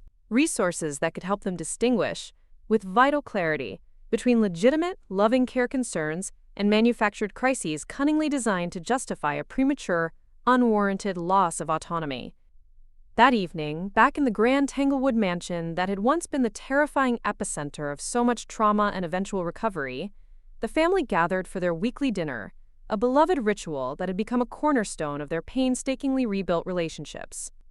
But tonight's meal included special, esteemed guests, Dr. Patricia Martinez from the University of Texas School of Social Work, and Dr. James Chen from Baylor College of Medicine, both of whom were diligently collaborating with Dorothy on groundbreaking research projects stemming directly from her agonizing experience. Dorothy, the preliminary data from our family dynamics study is truly remarkable, Dr. Martinez said, her voice filled with professional excitement as they settled comfortably around the vast dining room table. Your case provides a perfect, poignant example of precisely how financial elder abuse operates, insidiously, within seemingly functional, loving family systems. Dr. Chen nodded in agreement, his expression thoughtful. From a medical perspective, what's particularly interesting, Dorothy, is how your early-stage dementia diagnosis was so cruelly weaponized against you. Despite your clearly demonstrated competence in complex decision-making and strategic planning, a cognitive strength that shone through. Dorothy had readily agreed to participate in both crucial research projects because she understood, profoundly, the immense importance of transforming individual, painful experience into systematic, actionable knowledge that could genuinely benefit countless others. The medical study was meticulously examining how subtle cognitive changes naturally associated with aging could be accurately distinguished from genuine debilitating incapacity, while the social work research focused keenly on the complex family dynamics that either enabled or, thankfully, prevented such insidious exploitation. The profound irony, I reflect, Dorothy mused, her voice soft, contemplative, is that my supposed cognitive decline was actually, in a strange twist of fate, an enhanced cognitive function. The harrowing experience of having my perceptions questioned, of being doubted, made me far more careful about documentation, far more systematic about evidence gathering, and infinitely more strategic about protecting myself, about fighting for my autonomy. Which powerfully suggests that many elderly people possess protective capabilities that are tragically never activated, Dr. Martinez observed, her voice insightful, simply because they are not acutely aware of the insidious threats they face, of the dangers lurking within their own trusted circles. Maria, who had over time become remarkably comfortable participating in these stimulating academic discussions, offered her invaluable professional perspective. In my 8 years of caregiving, I've often noticed that clients who are most vulnerable to family manipulation are often precisely those who are most trusting and, inherently, most generous. Their profound strength, ironically, becomes their greatest weakness, because they simply cannot imagine, cannot conceive, that the people they love, those they have nourished, would ever exploit them. Lily leaned back in her chair, a satisfied, almost triumphant expression gracing her face.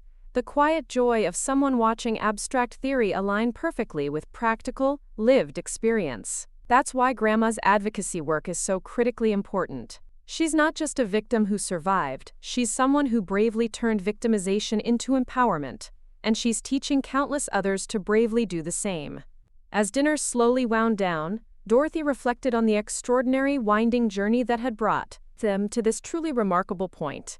18 months earlier, she had been an isolated, grieving widow, struggling with unsettling memory lapses and family relationships that felt increasingly hollow, increasingly inauthentic. Tonight, she was surrounded by passionate, dedicated people, engaged in deeply meaningful work that extended far beyond their personal connections, beyond their own lives.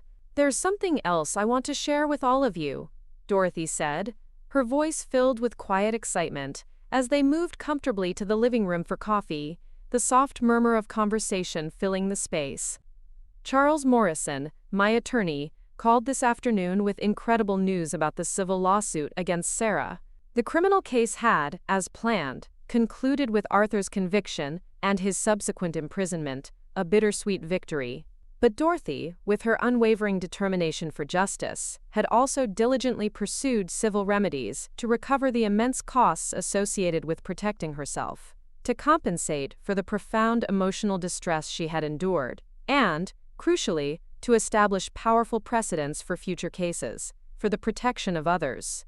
The settlement includes full restitution for all legal expenses, substantial damages for emotional distress, and significant funding for the elder advocacy training program we've so painstakingly developed," Dorothy announced, her voice resonating with a quiet triumph.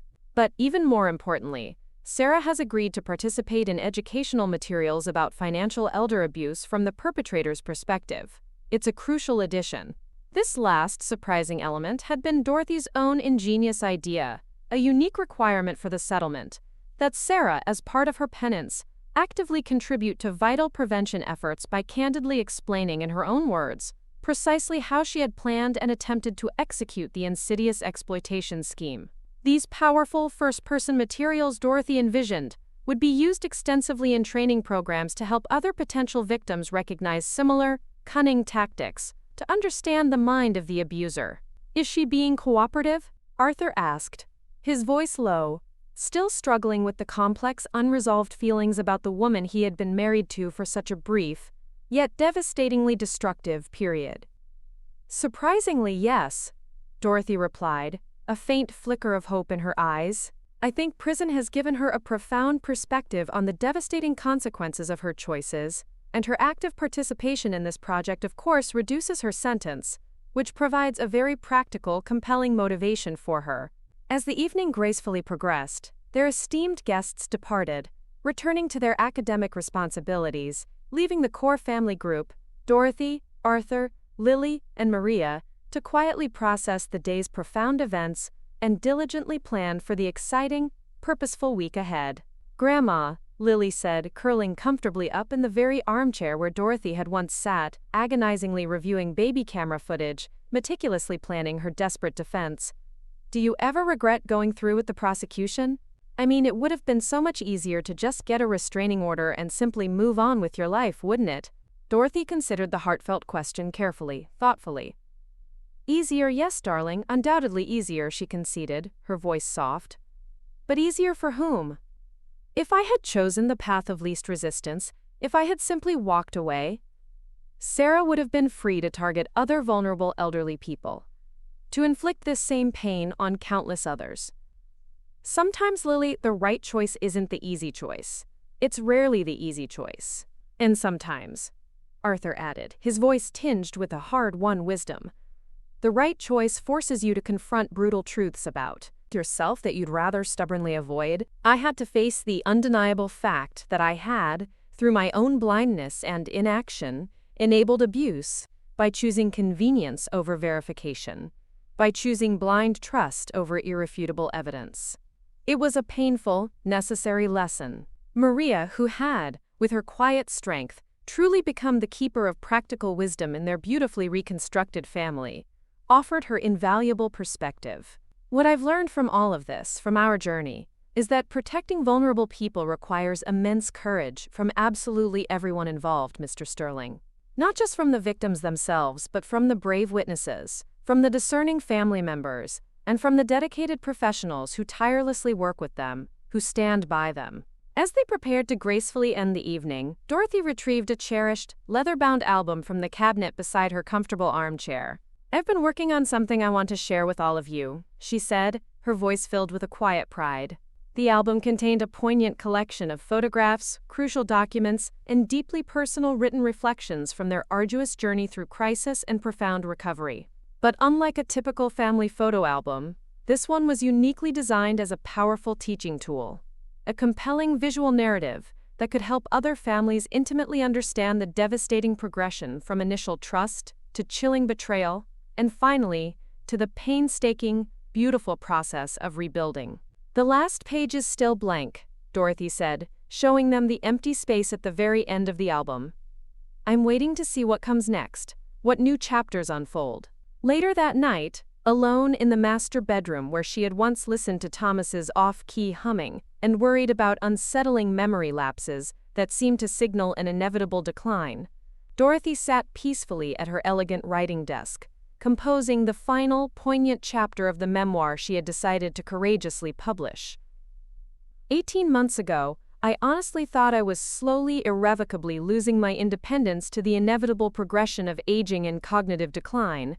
Instead, I discovered, with a chilling clarity, that the greatest, most insidious threat to my autonomy came not from my medical condition, but from the very people who saw that condition as a brazen opportunity for ruthless exploitation, for their own financial gain. She paused, her pen hovering over the paper, deeply considering how to eloquently capture the profound complexity of what had so miraculously followed Arthur's conviction.